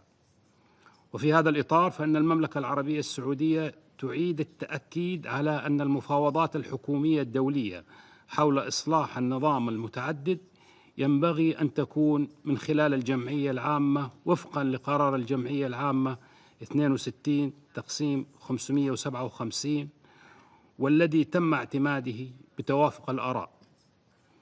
إن مسألة التعسف في استعمال حق النقد ومسألة عدالة التمثيل وتوسيع عضوية مجلس الأمن أضحت أمور ملحة تستوجب العمل بجدية وموضوعية نحو تنفيذها وضمان تمثيل متكافئ للمجموعات الجغرافية والإقليمية.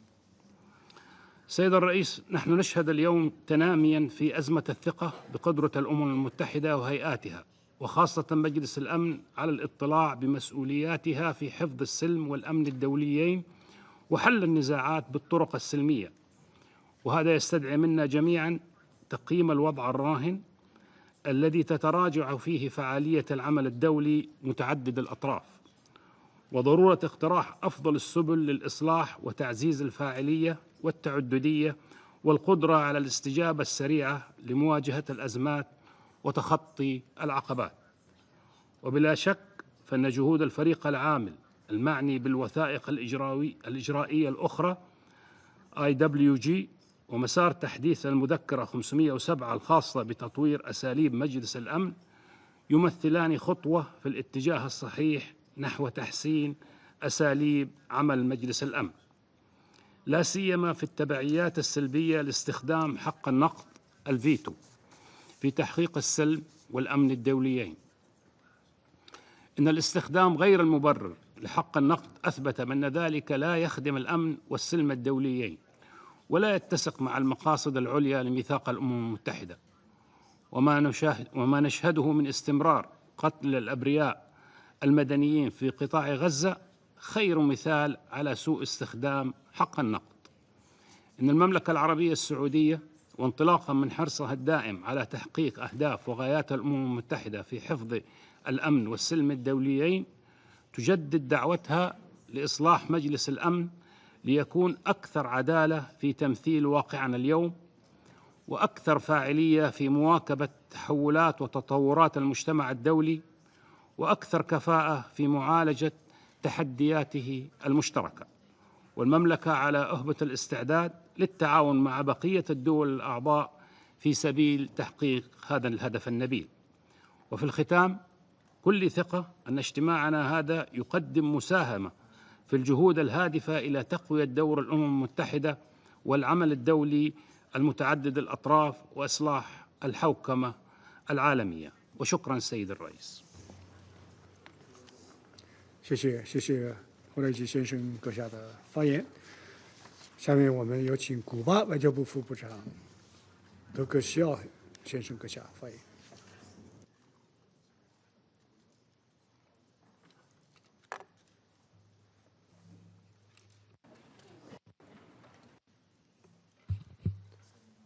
Muchas gracias. Excelentísimo señor Wang Yi, ministro de Relaciones Exteriores de la República Popular China y presidente del Consejo de Seguridad. Apoyamos la declaración que hará más adelante la República Bolivariana de Venezuela en nombre del Grupo de Amigos en Defensa de la Carta de las Naciones Unidas.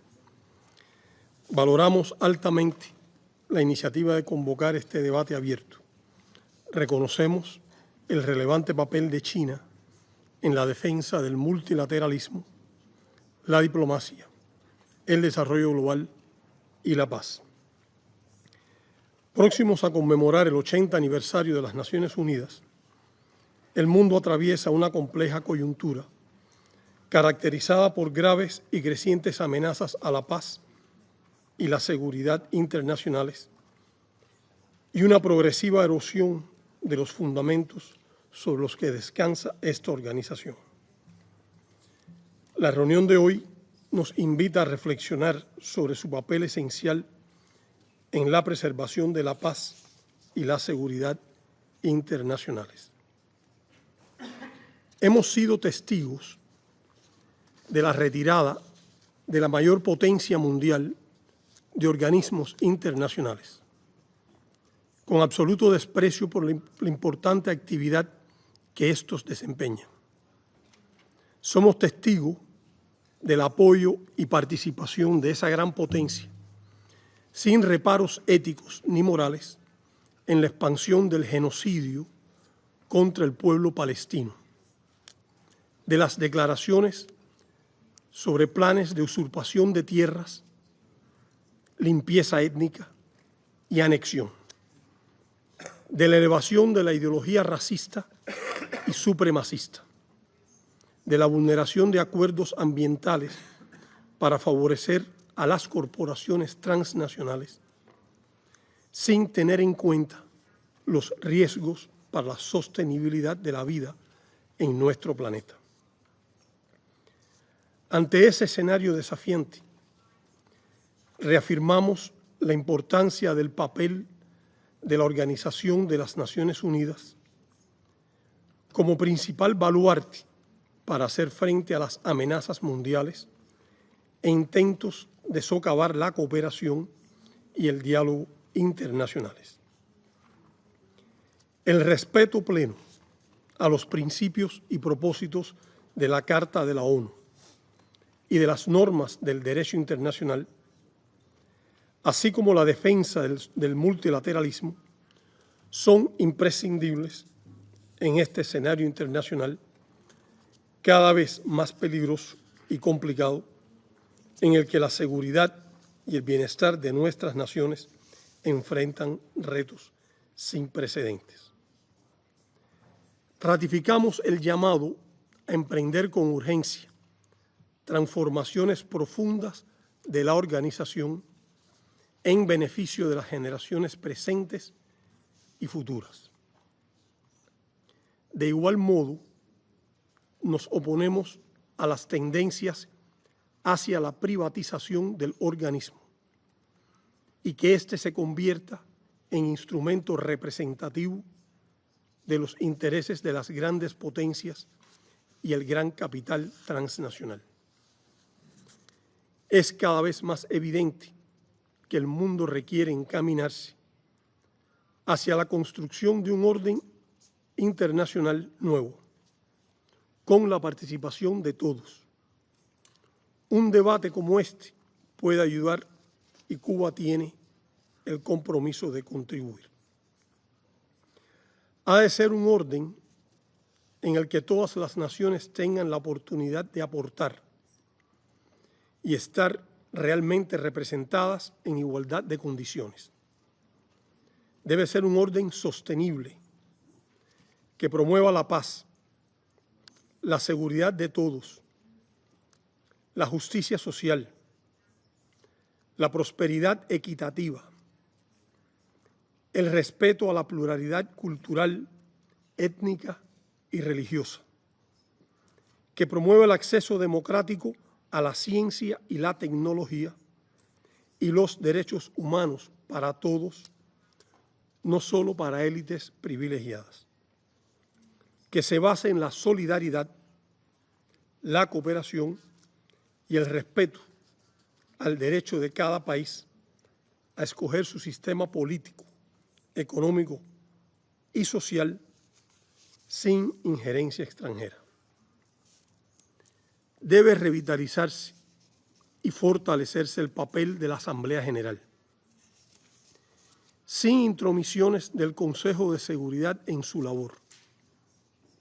Es perentorio reformar el propio Consejo de Seguridad y convertirlo en un órgano verdaderamente transparente, inclusivo, democrático y representativo, que pueda cumplir con efectividad su responsabilidad de mantener la paz y la seguridad internacionales y actuar sin dobles raseros para preservar la credibilidad de las Naciones Unidas. La presencia de Cuba en la arbitraria lista estadounidense de estados que supuestamente patrocinan el terrorismo y que ese gobierno publica como instrumento de coerción es un acto de agresión y no en balde provoca el repudio de la comunidad internacional. Es una manipulación grosera de la lucha contra el terrorismo, una forma de atacar a países que identifica como adversarios por el simple hecho de defender estos su plena soberanía y el derecho a la libre determinación. Es además una manifestación evidente de los problemas del orden internacional actual. Mientras persista la aplicación de medidas económicas coercitivas unilaterales como vía para alcanzar objetivos de política exterior, y en tanto no cesen los enfoques punitivos contra países en desarrollo, no puede hablarse de multilateralismo real e inclusivo para todos.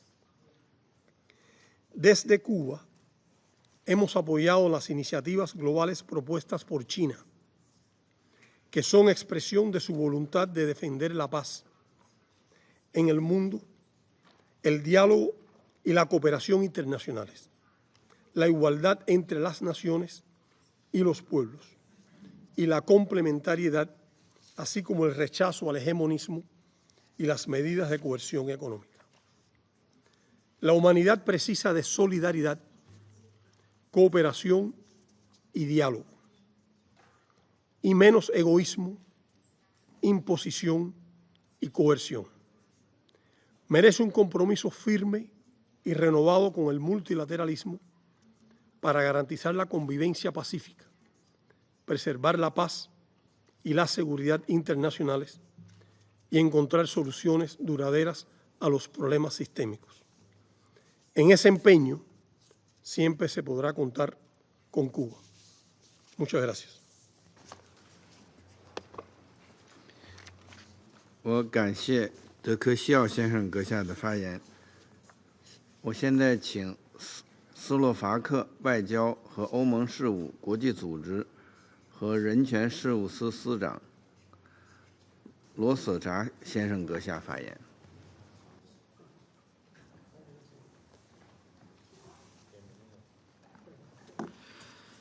Mr. President, Thank you for convening this open debate on the important issue of multilateralism and improving global governance. I would also like to thank Secretary General Guterres for his statement to the Council.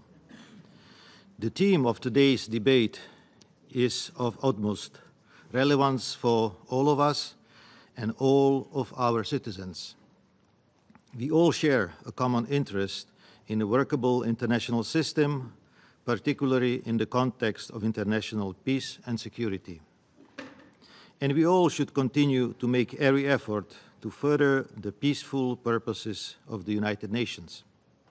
Mr. President, before I start, I would like to align myself with the statement to be delivered by the European Union. I would like to add a few additional comments from a national perspective. The first point I would like to emphasize is that we are at a time of profound global transformation. The world today is becoming more multipolar and fragmented. However, this does not mean the world has to become less multilateral. To the contrary, global governance and cooperation must be the foundation for the changing world that brings new challenges but also offers new possibilities for collaboration. In any event, the United Nations' role as the guarantor of international legal order and rule of law must not just be preserved, but actively strengthened in the future. The second point I would like to raise concerns the functioning of the Security Council in managing peace and security in today's world. The UN Charter specifies that the Council acts on behalf of all UN members. The Security Council must not be passive in the face of conflicts, crises, and atrocities. In a contemporary world, we need credible, timely, and decisive action by the Council in exercise of its primary responsibility under the UN Charter. No people should feel abandoned by the international community in this regard. Lastly, Mr. President, I want to speak about the critical importance of implementing the Pact for the Future, adopted at the United Nations by member states last September. The Pact is the most comprehensive international agreement in years. Its adoption was an important success for multilateralism and the rules-based global order. The Pact is also a strong commitment on the part of the international community to reform the UN work on international peace and security. In order to make the most of this new impetus, we must now work together to turn ambitions of the Pact into concrete results and improvements. The Security Council, too, must play its part and act on the key action points proposed in the Pact that are of relevance to the Council and the international peace and security matters. I thank you very much for your attention. 我感谢罗索查先生阁下的发言。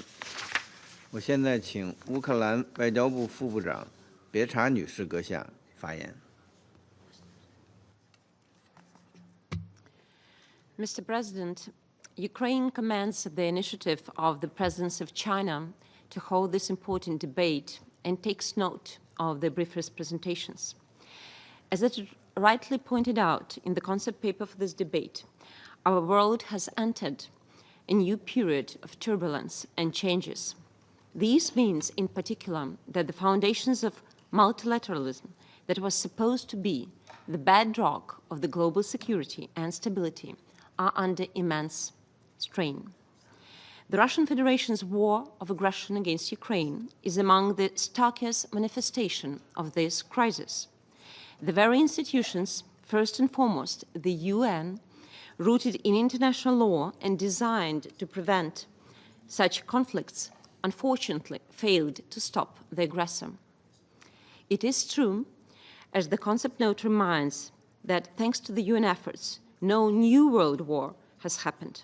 However, this offers little consolation to those Ukrainians whose towns have been completely destroyed, to the scale comparable to or even exceeding the devastation of the Second World War. This war is not only about Ukraine. This war is not only about Europe. The Russian Federation has turned food and energy into weapons, exacerbating global crisis. Its manipulation of energy supplies has destabilized markets far beyond Europe. Its nuclear threats undermine decades of non-proliferation efforts. This is a direct assault on global security and stability. Moreover, suffering, destruction, and casualties are not confined to Ukraine only. They are also endured in other conflicts across the globe, in particular in Africa and the Middle East. Beyond this, we confront the attempts to undermine the credibility and efficiency of key multilateral institutions from inside. Nowhere are these malicious attempts more evident than in this particular chamber, where a state that wages a war of aggression enjoys the privilege of permanent seat and veto power. The Security Council cannot serve its primary function if it is paralyzed by those who actively undermine this mission. This situation exposes a structural flaw within the Security Council and in the existing global governance system as a whole. To address it, our multilateral system must be strengthened with preventive and enforcement mechanisms. We're convinced that concrete actions are required to ensure that a state in the permanent seat, which is involved in a conflict or a situation that the Council is considered, is limited in the exercise of its veto right, as it cannot do it impartially due to a conflict of interest. If irresponsible behavior, even from the permanent seat, comes at a cost, the integrity and efficiency of our platform will be secured. If the UN begins to resemble a boxing ring with fighters, their supporters and passive spectators, the prospects for the global security will be very bleak. Distinguished colleagues, achieving comprehensive, just and lasting peace for Ukraine will be a litmus test for multilateralism, and it will be also a litmus test for the UN. As most of you are aware, we have submitted a draft resolution of the General Assembly on the matter dedicated to the anniversary of the full-scale war of Russia against Ukraine. It will be adopted on February 24th. In that draft, we in particular propose to acknowledge multilateral processes aimed at achieving just peace consistent with this charter, with the UN Charter, as well as efforts by various members in presenting their visions for settlement. It is a question now if we, as a global community, can uphold the fundamental principles of sovereignty and territorial integrity enshrined in the UN Charter, or will we allow aggression and impunity to set dangerous precedents for future conflicts? The answer will determine whether multilateralism remains a viable mechanism for global peace or whether it will erode into irrelevance. We believe that international support for Ukraine's fight for freedom and independence implies joint upholding the territorial integrity and sovereignty as imperative principles of international law, as well as returning to the respect for the UN Charter. I encourage you to support this draft, as it will be the right answer to the above questions. We're confident that support of Ukraine in a situation of illegal, unprovoked, and unjustified Russia's war of aggression means support of the territorial integrity as a UN principle. Ukraine, in its turn, stands ready to work with all responsible nations to ensure that the UN is not just a forum for statements, but a force for action. We urge this Council to rise to the challenge and take decisive steps forward, towards meaningful reform. The cost of inaction is too high. It's not just for Ukraine, but for the future of multilateralism and the international order itself. Thank you. 我感谢别查女士阁下的发言。我仅提醒各位发言人将发言时间限制在4分钟以内，以便安理会能够快速开展工作。下面我请科威特代表发言。بسم الله الرحمن الرحيم. شكرا السيد الرئيس، ويشرفني أن ألقي هذا البيان بالنيابة عن المجموعة العربية. ومن خلالكم السيد الرئيس أرحب بداية بمعالي السيد وانغ يي وزير الخارجية جمهورية الصين الشعبية الصديقة، وأتقدم لكم بالشكر والثناء على عقدكم هذه الجلسة الهامة وما يمثله ذلك من تسليط الضوء على أحد أبرز الموضوعات المطروحة أمامنا اليوم بشكل متكرر: حفظ السلم والأمن الدوليين من خلال ممارسة تعددية الأطراف، إصلاح وتحسين الحوكمة العالمية. حيث أن جلسة اليوم تتيح لنا الفرصة لمناقشة وتقييم مسؤولياتنا المشتركة تجاه التزامنا بالمبادئ والمقاصد الواردة في ميثاق الأمم المتحدة، والتي تشكل أحد أعمدة العمل الدولي متعدد الأطراف وأكثر الطرق فعالية لمواجهة التهديدات القائمة. سيد الرئيس، تأتي جلستنا اليوم في وقت دقيق وحساس للغاية، حيث يشهد عالمنا اليوم تحديات سياسية واقتصادية واجتماعية وبيئية متشابكة ومعقدة غير مسبوقة، مما وضع النظام الدولي متعدد الأطراف تحت اختبار مفصلي قد يكون الأكثر صعوبة وإلحاحاً منذ العام 1945. ونظراً لذلك الواقع، يتعين على أعضاء مجلس الأمن العمل بشكل موحد وجماعي، بالإضافة إلى تعاون وتعاضد المجتمع الدولي، وذلك من خلال تجاوز الانقسامات الحادة والخلافات المتجذرة التي باتت تجابه اطلاع المجتمع الدولي بمسؤولياته الواردة في ميثاق الأمم المتحدة. وإتماماً لتلك المقاصد، هناك مجموعة من المبادئ بنفس القدر من الأهمية يجب أن تشكل حجر زاوية للعلاقات الدولية. ورغم مرور قرابة 80 عاماً منذ صياغة واعتماد مبادئ ومقاصد ميثاق الأمم المتحدة، تظل القضية الفلسطينية الاختبار الأبرز لشرعية ومصداقية ميثاق الأمم المتحدة، فهي قضية محورية ترتبط ارتباطاً وثيقاً بمبادئ ومقاصد الميثاق، لا سيما حق الشعوب في تقرير المصير وحظر استخدام القوة المسلحة في المصالح غير المشتركة. علاوة ذلك، تتسق القضية الفلسطينية مع كافة أنواع الشرعية الدولية، فهناك قرارات للجمعية العامة ومجلس الأمن ومجلس حقوق الإنسان، بالإضافة إلى ما صدر مؤخراً على المحكمة الجنائية الدولية بتاريخ 21 نوفمبر الماضي فيما يتعلق بجرائم الحرب والجرائم ضد الإنسانية، علاوة على الرأي الاستشاري التاريخي الصادر عن محكمة العدل الدولية بتاريخ 19 يوليو الماضي، والذي انتصر للحق ولمبادئ ميثاق الأمم المتحدة التي ارتضيناها جميعاً عند انضمامنا لهذه المنظمة.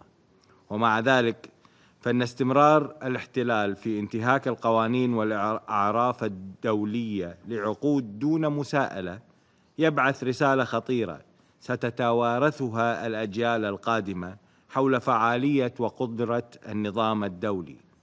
وننوه هنا أن الأمم المتحدة قد خلقت بغية حفظ السلم والأمن الدوليين وضمان عدم تكرار أخطاء الماضي.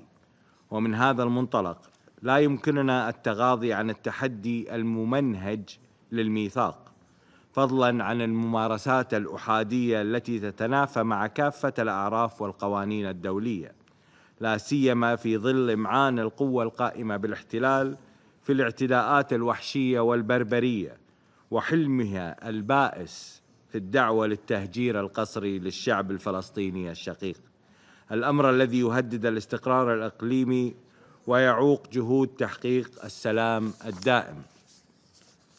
ونؤكد على ضرورة تحمل مجلس الأمن مسؤولياته لضمان تثبيت اتفاق وقف إطلاق النار وفق القرار 2735، بالإضافة إلى خفض التصعيد في الضفة الغربية وبقية الأرض الفلسطينية المحتلة، وضمان حماية المدنيين وإدخال المساعدات الإنسانية بشكل مستدام إلى قطاع غزة، واستئناف العملية السلمية بما يضمن حق الشعب الفلسطيني في تقرير المصير وإقامة دولته المستقلة على ترابه الوطني.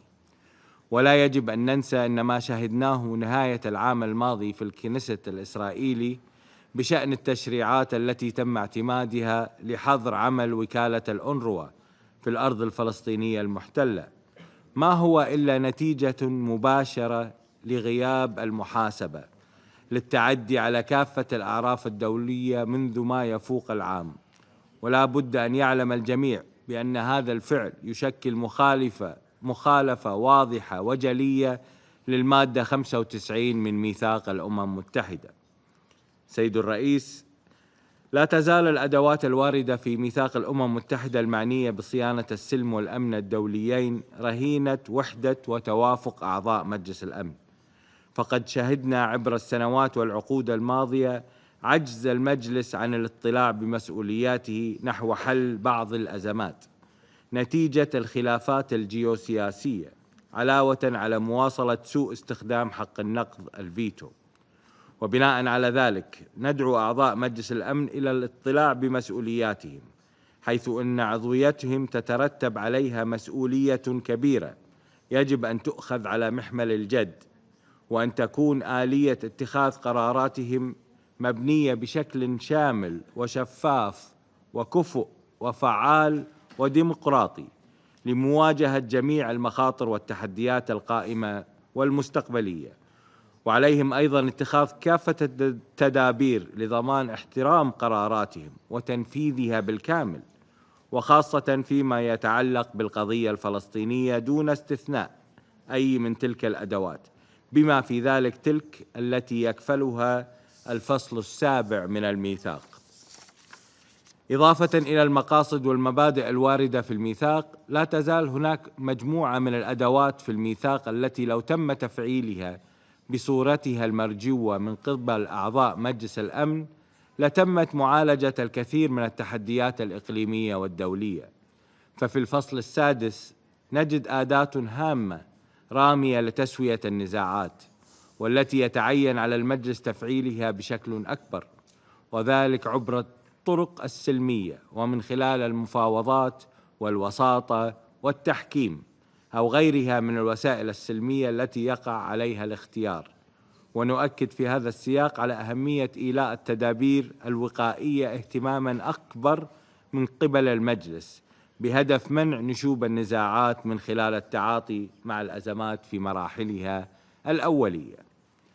واتساقاً مع ما سبق تدعو المجموعة العربية إلى اتخاذ إجراءات حاسمة من خلال التفعيل البناء لكافة بنود الميثاق، وما يرادفه من تمكين فعلي للمجلس نحو الاطلاع بدور شامل نحو تعزيز وتنفيذ الدبلوماسية الوقائية، فإن تطبيق هذه المهام بشكل كامل سيعزز من قدرة النظام الدولي متعدد الأطراف على الصمود ومعالجة القضايا الأمنية قبل أن تتحول إلى تهديدات خطيرة.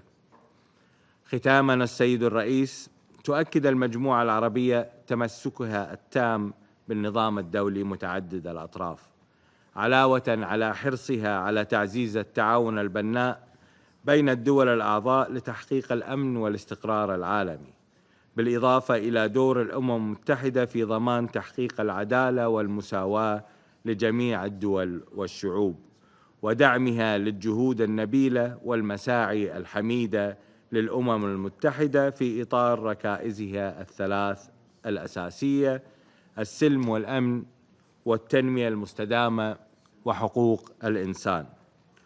والله ولي التوفيق، وشكرا السيد الرئيس.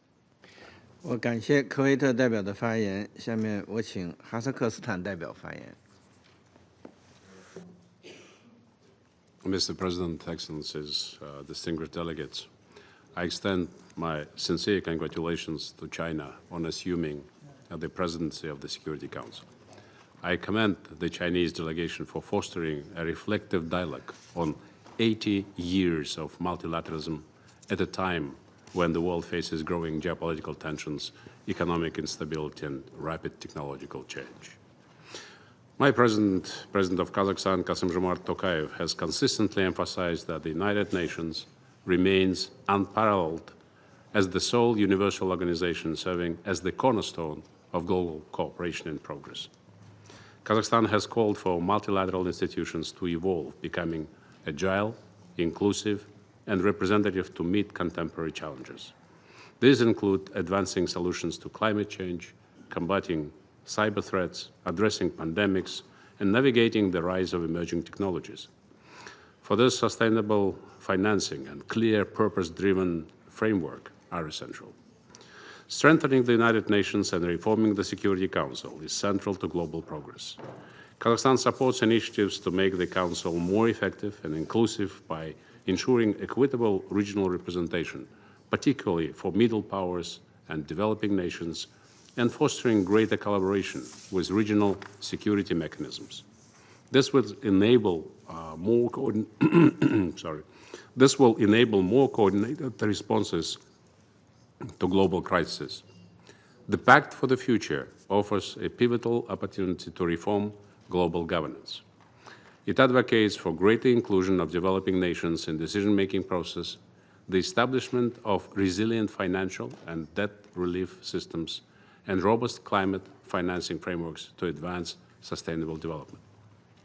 Upholding the UN Charter and principles of international humanitarian law, alongside creating strong accountability mechanisms, is imperative for effective governance.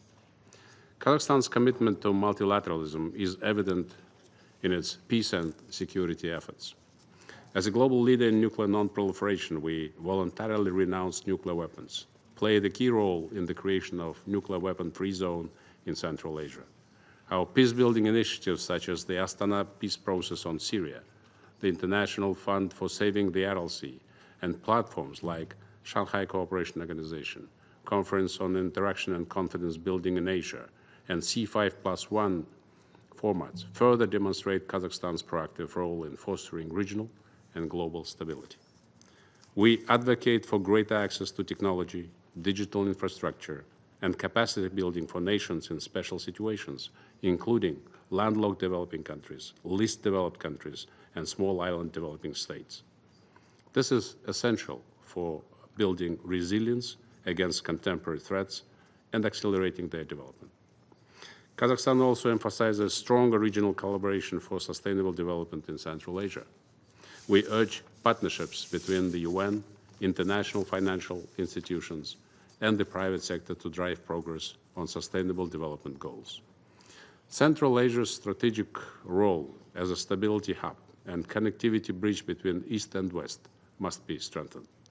We fully support ongoing UN reforms, spearheaded by Secretary General Antonio Guterres, which prioritize accountability, transparency, and improved coordination across UN entities. As a former member of the Security Council, Kazakhstan has championed all the time the nexus between peace and security and sustainable development, and we continue to call for revitalized UN system, including a strengthened General Assembly, ECOSOC, and Security Council. Kazakhstan proposes an innovative approach to reforming global governance. We advocate formalizing the United Nations Regional Center for Sustainable Development Goals for Central Asia and Afghanistan, based in Almaty, and operationalize it through voluntary contributions. This center, already hosting multi-country agencies, will enhance interagency coordination and provide an integrated approach to regional development and security challenges. As my president recently stated, no country can tackle today's challenges alone. Kazakhstan calls on all nations to unite and take decisive action to build a safer, more peaceful, and just world for future generations. I thank you. 我感谢哈萨克斯坦代表的发言。下面我请印度尼西亚代表发言。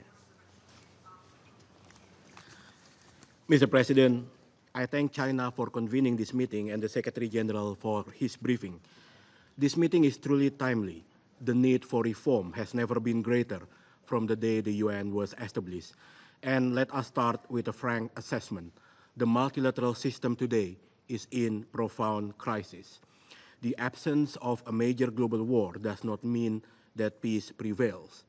In fact, the very system designed to prevent conflicts is under siege, both externally and internally. Too often, multilateralism is embraced only when convenient and discarded when not. Too often, international law and international humanitarian law are confined merely in the eyes of the beholders rather than universally upheld. And sadly, some of the founding members of the UN now seem to be least keen to uphold multilateralism. As the UN nears its 80th year, we must ask ourselves, will it continue to stand as a pillar of hope or a shattered mirror of broken promises? We must confront the uncomfortable truth. Do we really seek the common good or flaunt multilateralism as a tool for narrow interests? Against this backdrop, allow me to highlight 3 points. First, the Council must uphold the principles of multilateralism not in words but in action. Multilateralism only works when all nations commit to its principles.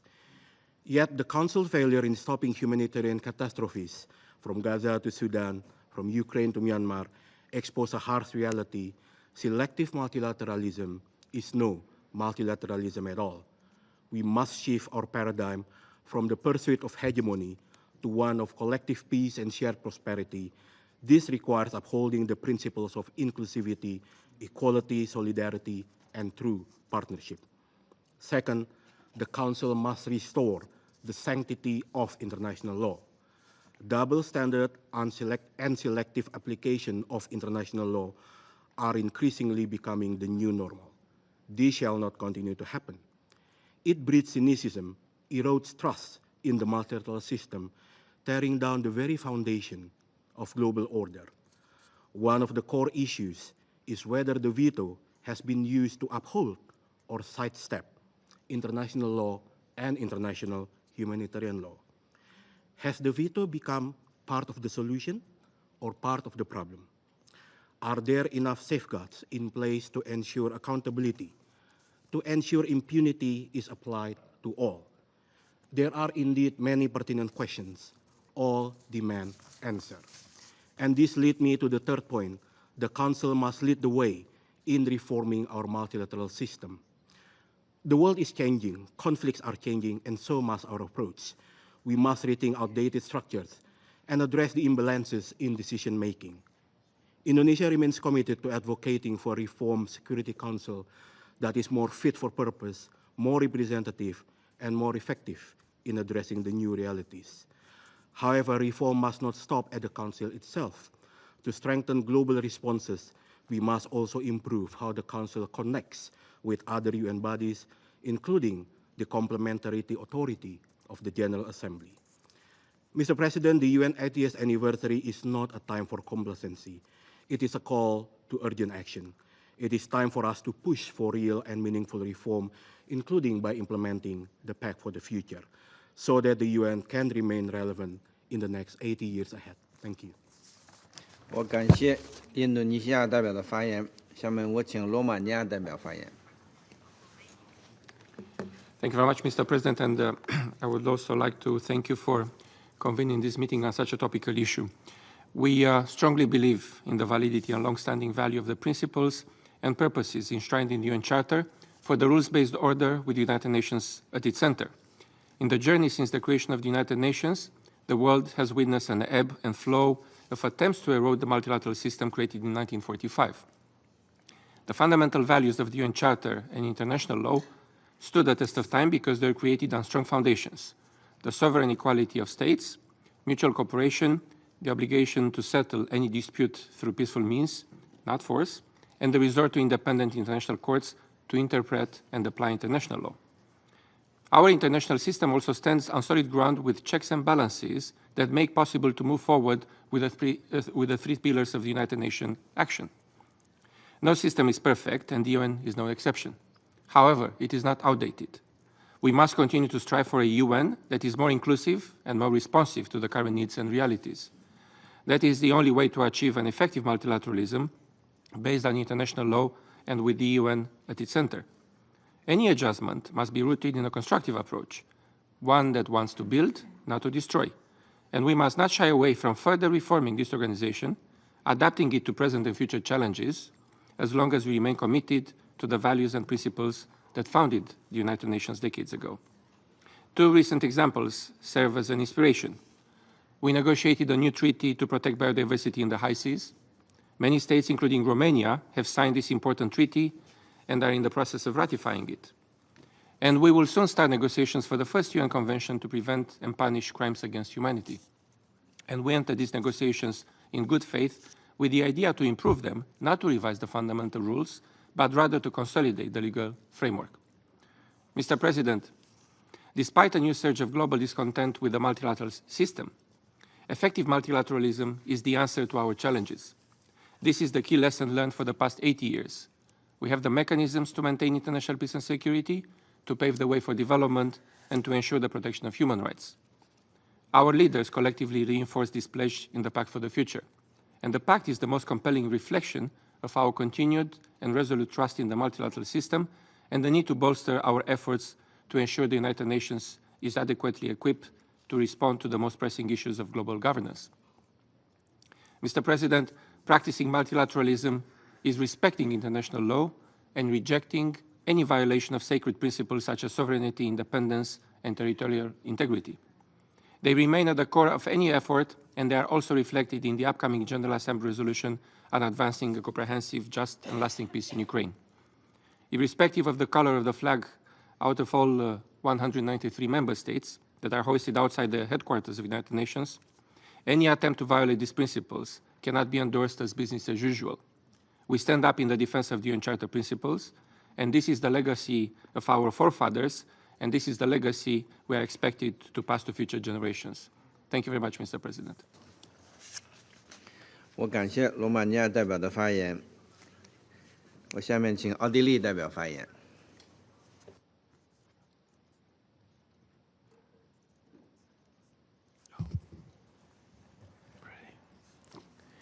Excellencies, Mr. President, first of all, let me commend you for convening today's open debate, and I am particularly pleased to address the Council as the new permanent representative of the Republic of Austria today. 80 years ago, the United Nations were founded on the ashes of war and built on the hope that dialogue would prevail over division. Today, the question is not whether multilateralism is needed, but how we can adapt it to meet today's needs and indeed the needs of the next 80 years and beyond. Against this backdrop, allow me to focus on three main issues today. First, our current multilateral system might not be perfect, but it remains our only and our best chance to address common concerns. In light of the multitude of challenges we all face, we need to keep up the art of compromise. We haven't seen so much of this lately. The vast interest in today's debate is testimony to this belief. Yet, if our institutions are to remain effective, they must evolve, as our colleague from Romania has said as well. The Security Council in particular must better reflect the realities of the 21st century. This entails a more representative membership, reflective of the diversity of nations, and it's crucial to ensure the full participation also of smaller and medium-sized states in the Council. As a member of the ACT group, Austria has consistently, as you know, advocated for a more transparent, accountable and inclusive Security Council. All of us, but especially this Council, bears a responsibility to defend and uphold the rule of law. And I would like to emphasize it is our UN Charter, not the charter of a few, but it is our UN Charter, and it should serve as a universal yardstick that we all agreed to when joining the United Nations. Therefore, we encourage all states to support the ACT Code of Conduct. We call on the Council to advance reform by implementing the Pact for the Future's interim measures, including the implementation of Article 27.3 of the United Nations Charter, and welcome the positive impact of the veto initiative. Finally, my own country, Austria, remains committed to continue its role as a reliable partner. As a smaller state that is not a member of any military alliance, multilateralism is in our DNA. Multilateralism is essential for our security policy, and we will stand up for existing disarmament and non-proliferation regimes in place that are now increasingly being challenged. Moreover, climate change and the use of new technologies are issues that no one can tackle alone, not even large countries. This is why Austria believes that institutions need to deliver to the people, and this is why we have been very much engaged in helping advance the dialogue on the reform of the Security Council. My predecessor was particularly active in this, as you know. Through a new model of networked multilateralism, we support efforts to enhance the effectiveness of UN peace operations, which we have promoted through a series of seminars, retreats, and roundtables, all in the spirit of advancing a real dialogue, together with the Department of the Political and Peace-Building Affairs and the Department of Peace Operations here at the HQ. Austria is fully committed to come to an end, Mr. President, to acting on these principles when it next has the honor to serve as a member of the Security Council, if indeed we're elected, and of course we hope for your support at the upcoming elections in 2026. Thank you very much. 我感谢奥地利代表的发言，下面我请新西兰代表发言。 Thank you, President.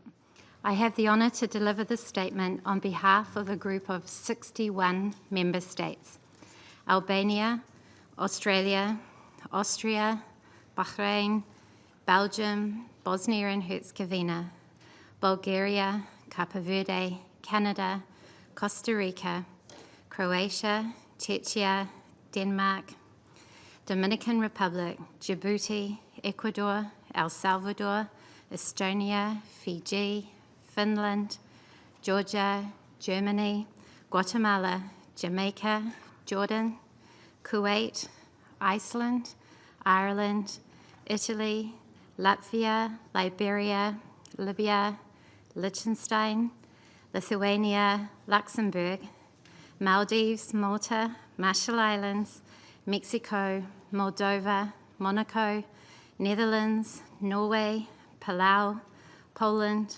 Portugal, Romania, Timor-Leste, Turkey, Samoa, San Marino, Singapore, Slovakia, Spain, St. Kitts and Nevis, St. Vincent and the Grenadines, Sweden, Switzerland, Qatar, Ukraine, and my own country, New Zealand. We welcome today's open debate as a timely opportunity to consider the central tenets of the United Nations as embodied in its charter: effective multilateralism, the maintenance of international law, and the rule of law. As my Austrian colleague said, founded in the ashes of World War II, the United Nations is fundamentally an international peace and security organization, and it is this council that has the primary responsibility in this regard. And yet, we are faced with a reality where the council is increasingly unable to live up to this responsibility. Major crises and conflicts are too often met by inaction and paralysis. We have also continued to witness with alarming frequency the use of the veto, whereby the Council is prevented from taking effective action in line with its mandate. The application of the veto, not to mention those resolutions discarded due to the threat of a veto, undermines multilateral approaches. This favours contestation over cooperation on matters of international peace and security. Its effect is one of disillusionment and mistrust.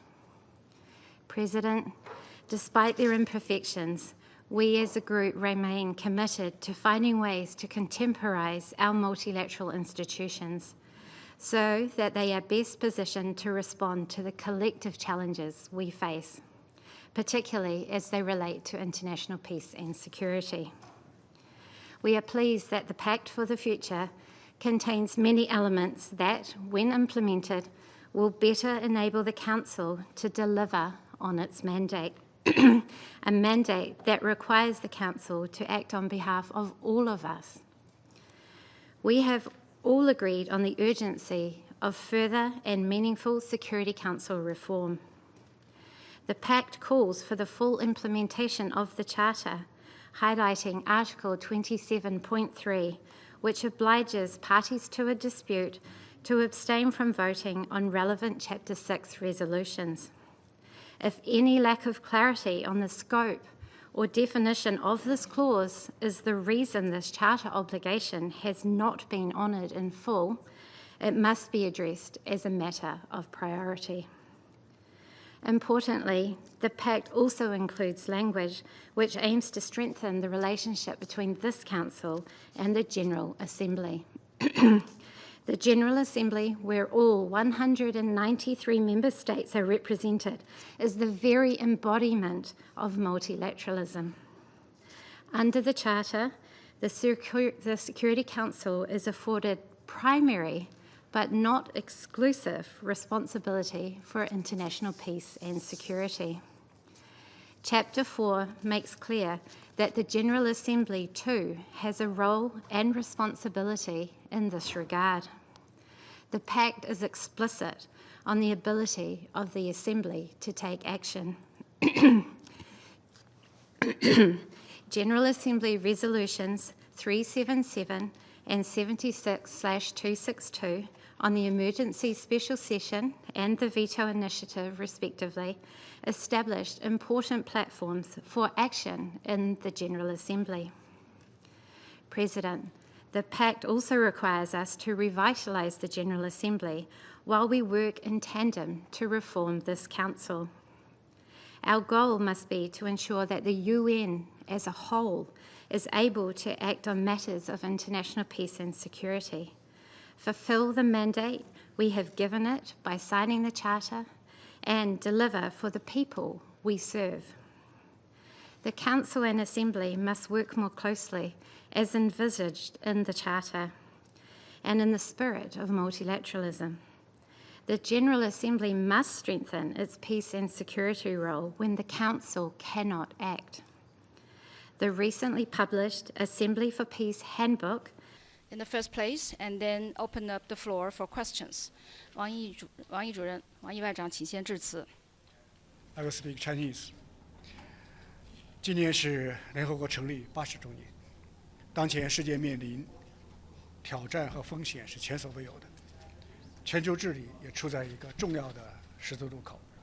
作为本月的安理会轮值主席国，中方倡议召开安理会的高级别会议。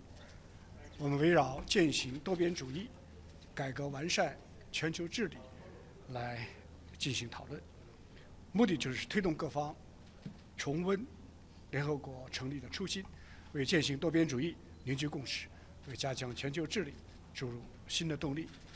中方的倡议得到了各方的积极响应，超过100个国家报名参会。古特雷斯秘书长专门与会来通报。多国外长和高级别代表专程到纽约来出席会议。我们在会上就重振多边主义、构建公正合理的全球治理体系提出了4点主张。会议讨论非常的热烈，现在还在进行当中。归纳起来有几点共识，我也向大家介绍一下。Please. This year marks the 80th anniversary of the founding of the United Nations. Our world today is facing unprecedented challenges and risks, and global governance is at an important crossroads. As the rotating president of the Security Council for this month, China proposed convening a high-level meeting of the Security Council to focus discussions on practicing multilateralism, reforming and improving global governance. The purpose is to encourage parties to revisit the founding missions of the United Nations, build consensus for practicing multilateralism, and inject new impetus for strengthening global governance. While China's proposal of convening the meeting has been positively received by parties, more than 100 countries signed up and attended the meeting. Secretary General Guterres attended the meeting and gave a briefing. the foreign ministers and high-level representatives from many countries came specifically here to New York to attend the meeting. We proposed 4-point propositions at the meeting on reinvigorating multilateralism and building a fair and a just and equitable global governance system. There were lively discussions, and as we speak, the meeting is still going on. So, to sum up, there are the following consensus at the meeting. 一是联合国的作用不可或缺。经历80年风雨，联合国仍是最具代表性和权威性的政府间国际组织，是实现世界和平与发展的核心机制。当前形势下，联合国的作用只能加强，不能削弱。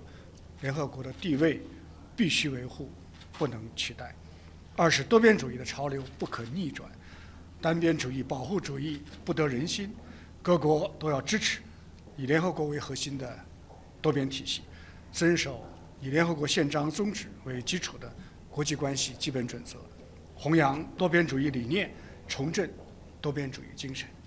三是团结进步的趋势不可阻挡，各国相互依存，命运与共，谁都不能独善其身，不能搞弱肉强食，更不能重回丛林法则。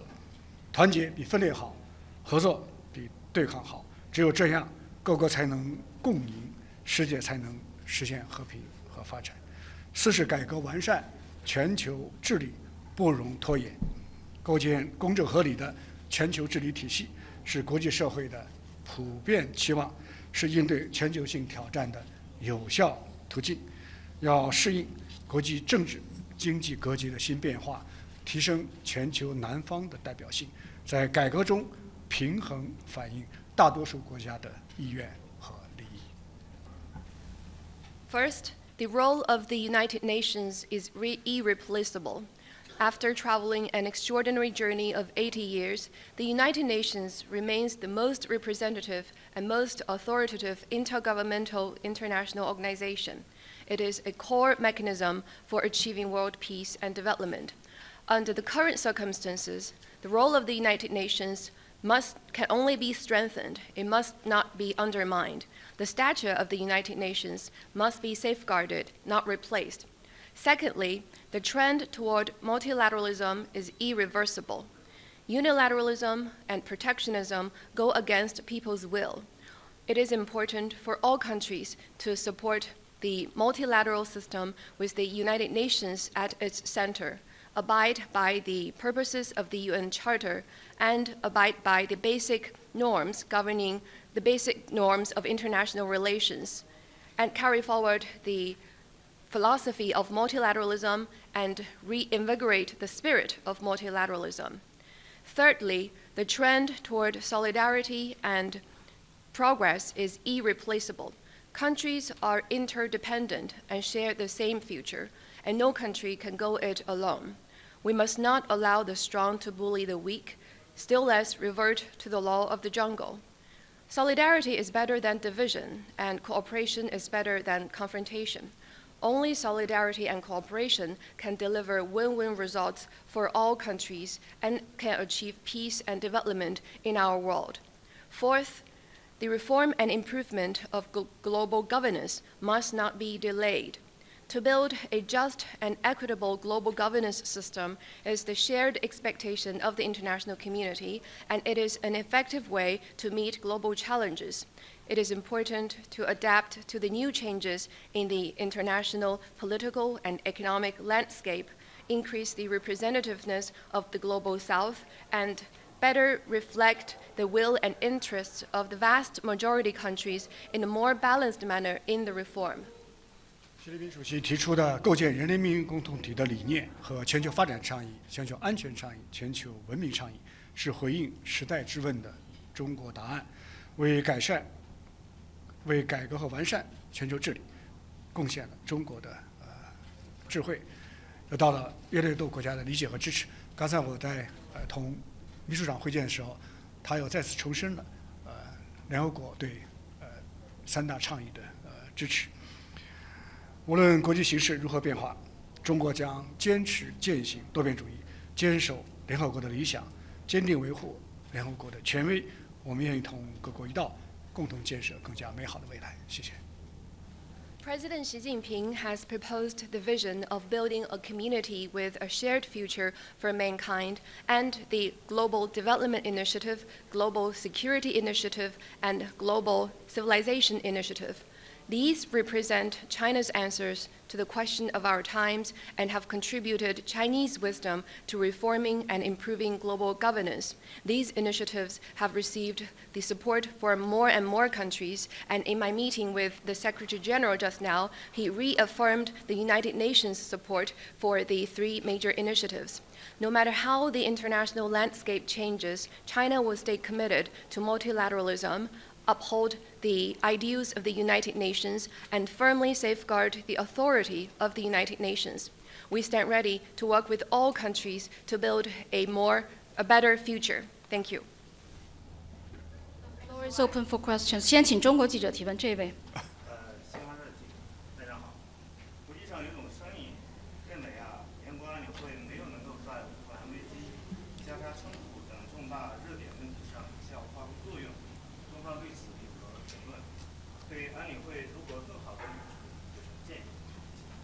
With Xinhua News Agency. Now, some say that the Security Council has not been able to play an effective role in resolving major hotspot issues like the Ukraine crisis and the conflict in Gaza.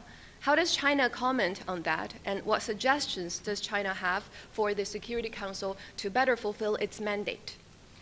安理会承担着维护国际和平的首要责任。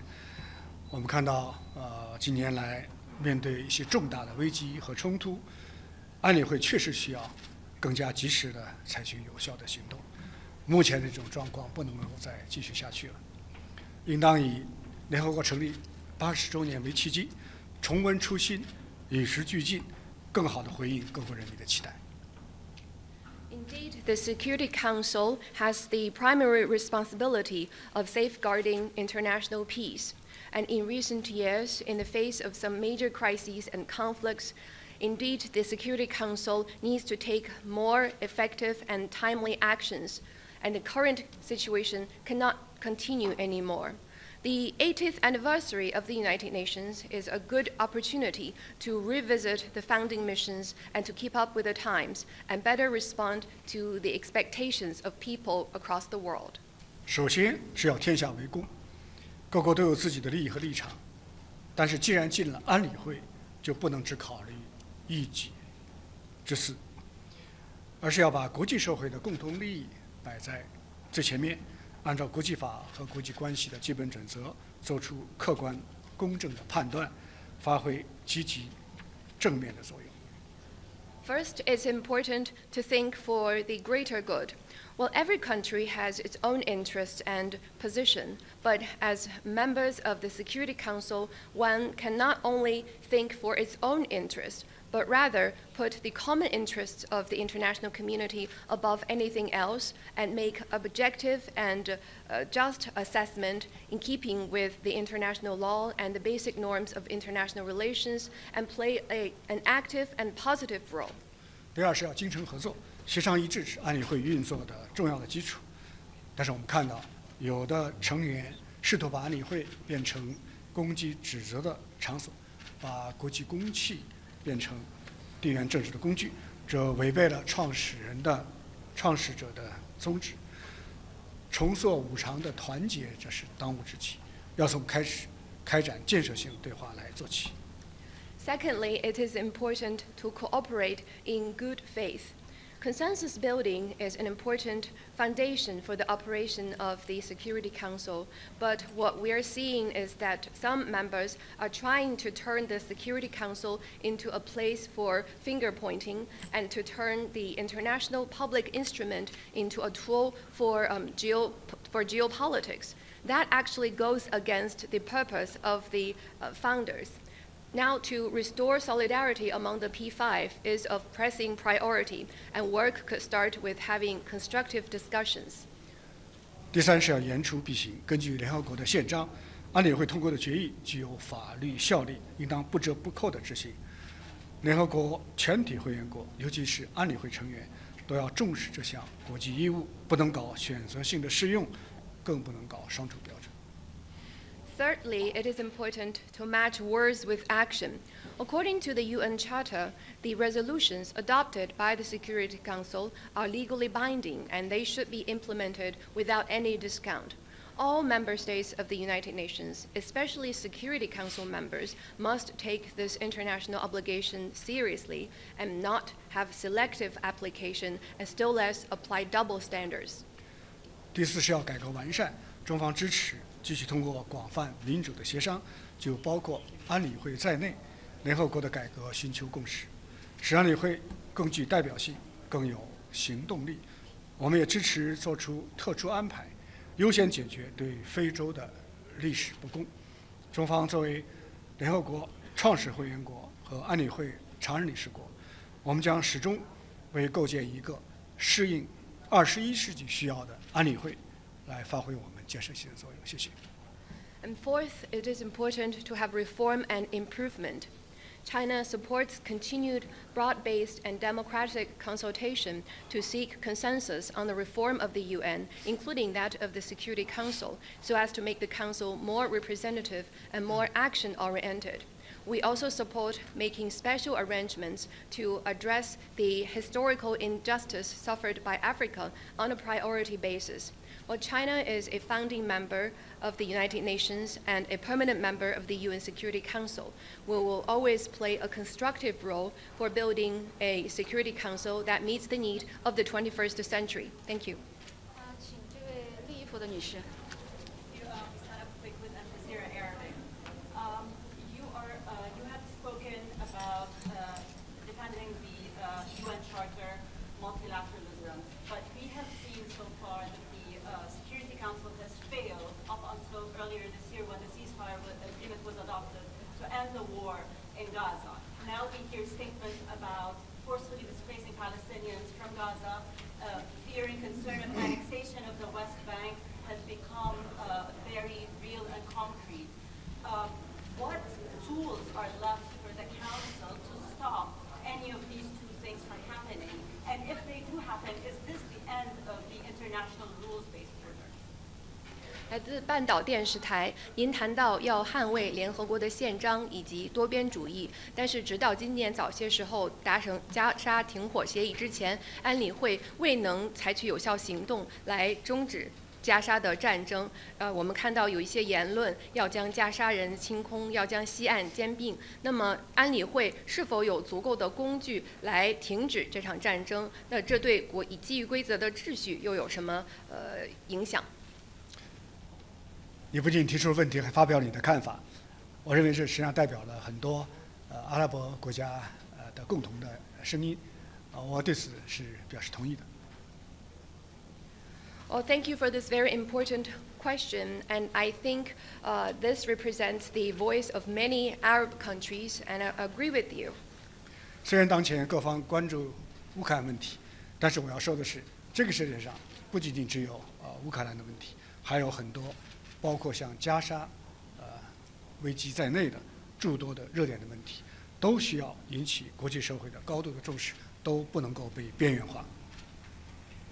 Although maybe the most attention is paid on the Ukraine issue currently, but we must realize that in our world today, there is not just the Ukraine issue. There are also many other hotspots, including the crisis in Gaza, which also require attention from the international community, and these issues must not be marginalized. 而加沙冲突的背后是巴勒斯坦问题迟迟没有得到妥善的解决。联合国通过建立巴勒斯坦国和以色列国的决议已经过去70多年了，但是两国方案只落实了一半。以色列建国早已完成，但是巴勒斯坦人民至今仍然没有自己的国家，很多人流离失所，沦为难民。巴勒斯坦问题始终是中东问题的核心。两国方案得不到落实，以怨报怨的逻辑就不会终止，以暴的循环也就不会结束，中东的和平稳定当然就没有保障，各国的和平和安全都会受到威胁。Now, behind the fighting in Gaza, it is the protracted Palestine issue that has not been properly resolved. It's been more than 70 years since the United Nations adopted a resolution which says to set up a Palestine state and Israel state. But the two-state solution has only been implemented halfly. The State of Israel has been established long ago, but till today, the Palestinian people still don't have their own state. Many people are displaced and become refugees. The question of Palestine all along lies at the center of the Middle East issue.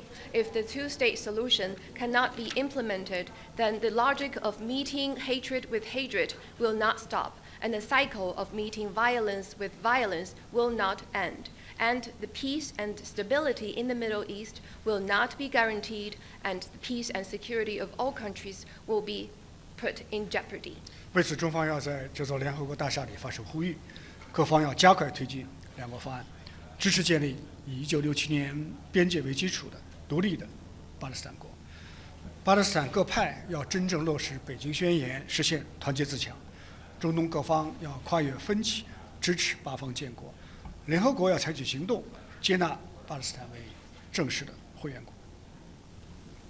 So here, in the building of the United Nations, China will call on all parties to speed up efforts in advancing the two-state solution and support establishing an independent state of Palestine that enjoys full sovereignty based on the 1967 borders.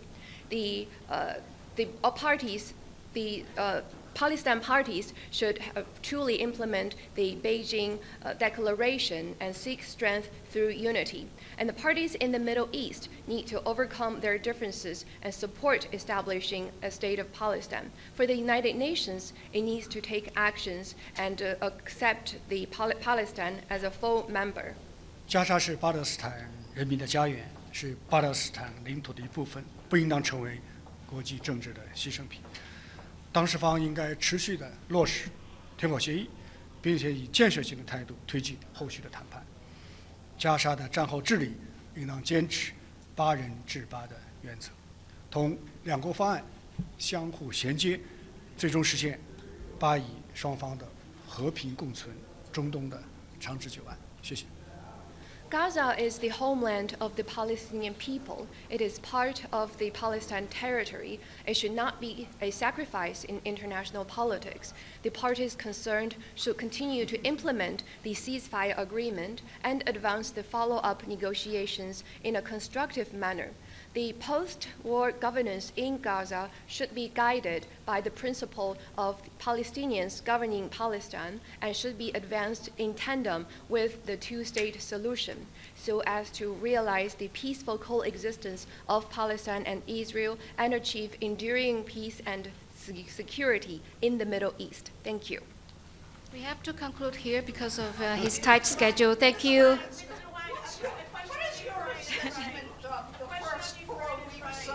The Trump administration. Minister Wang, will you negotiate with the Thank US you. on the 10%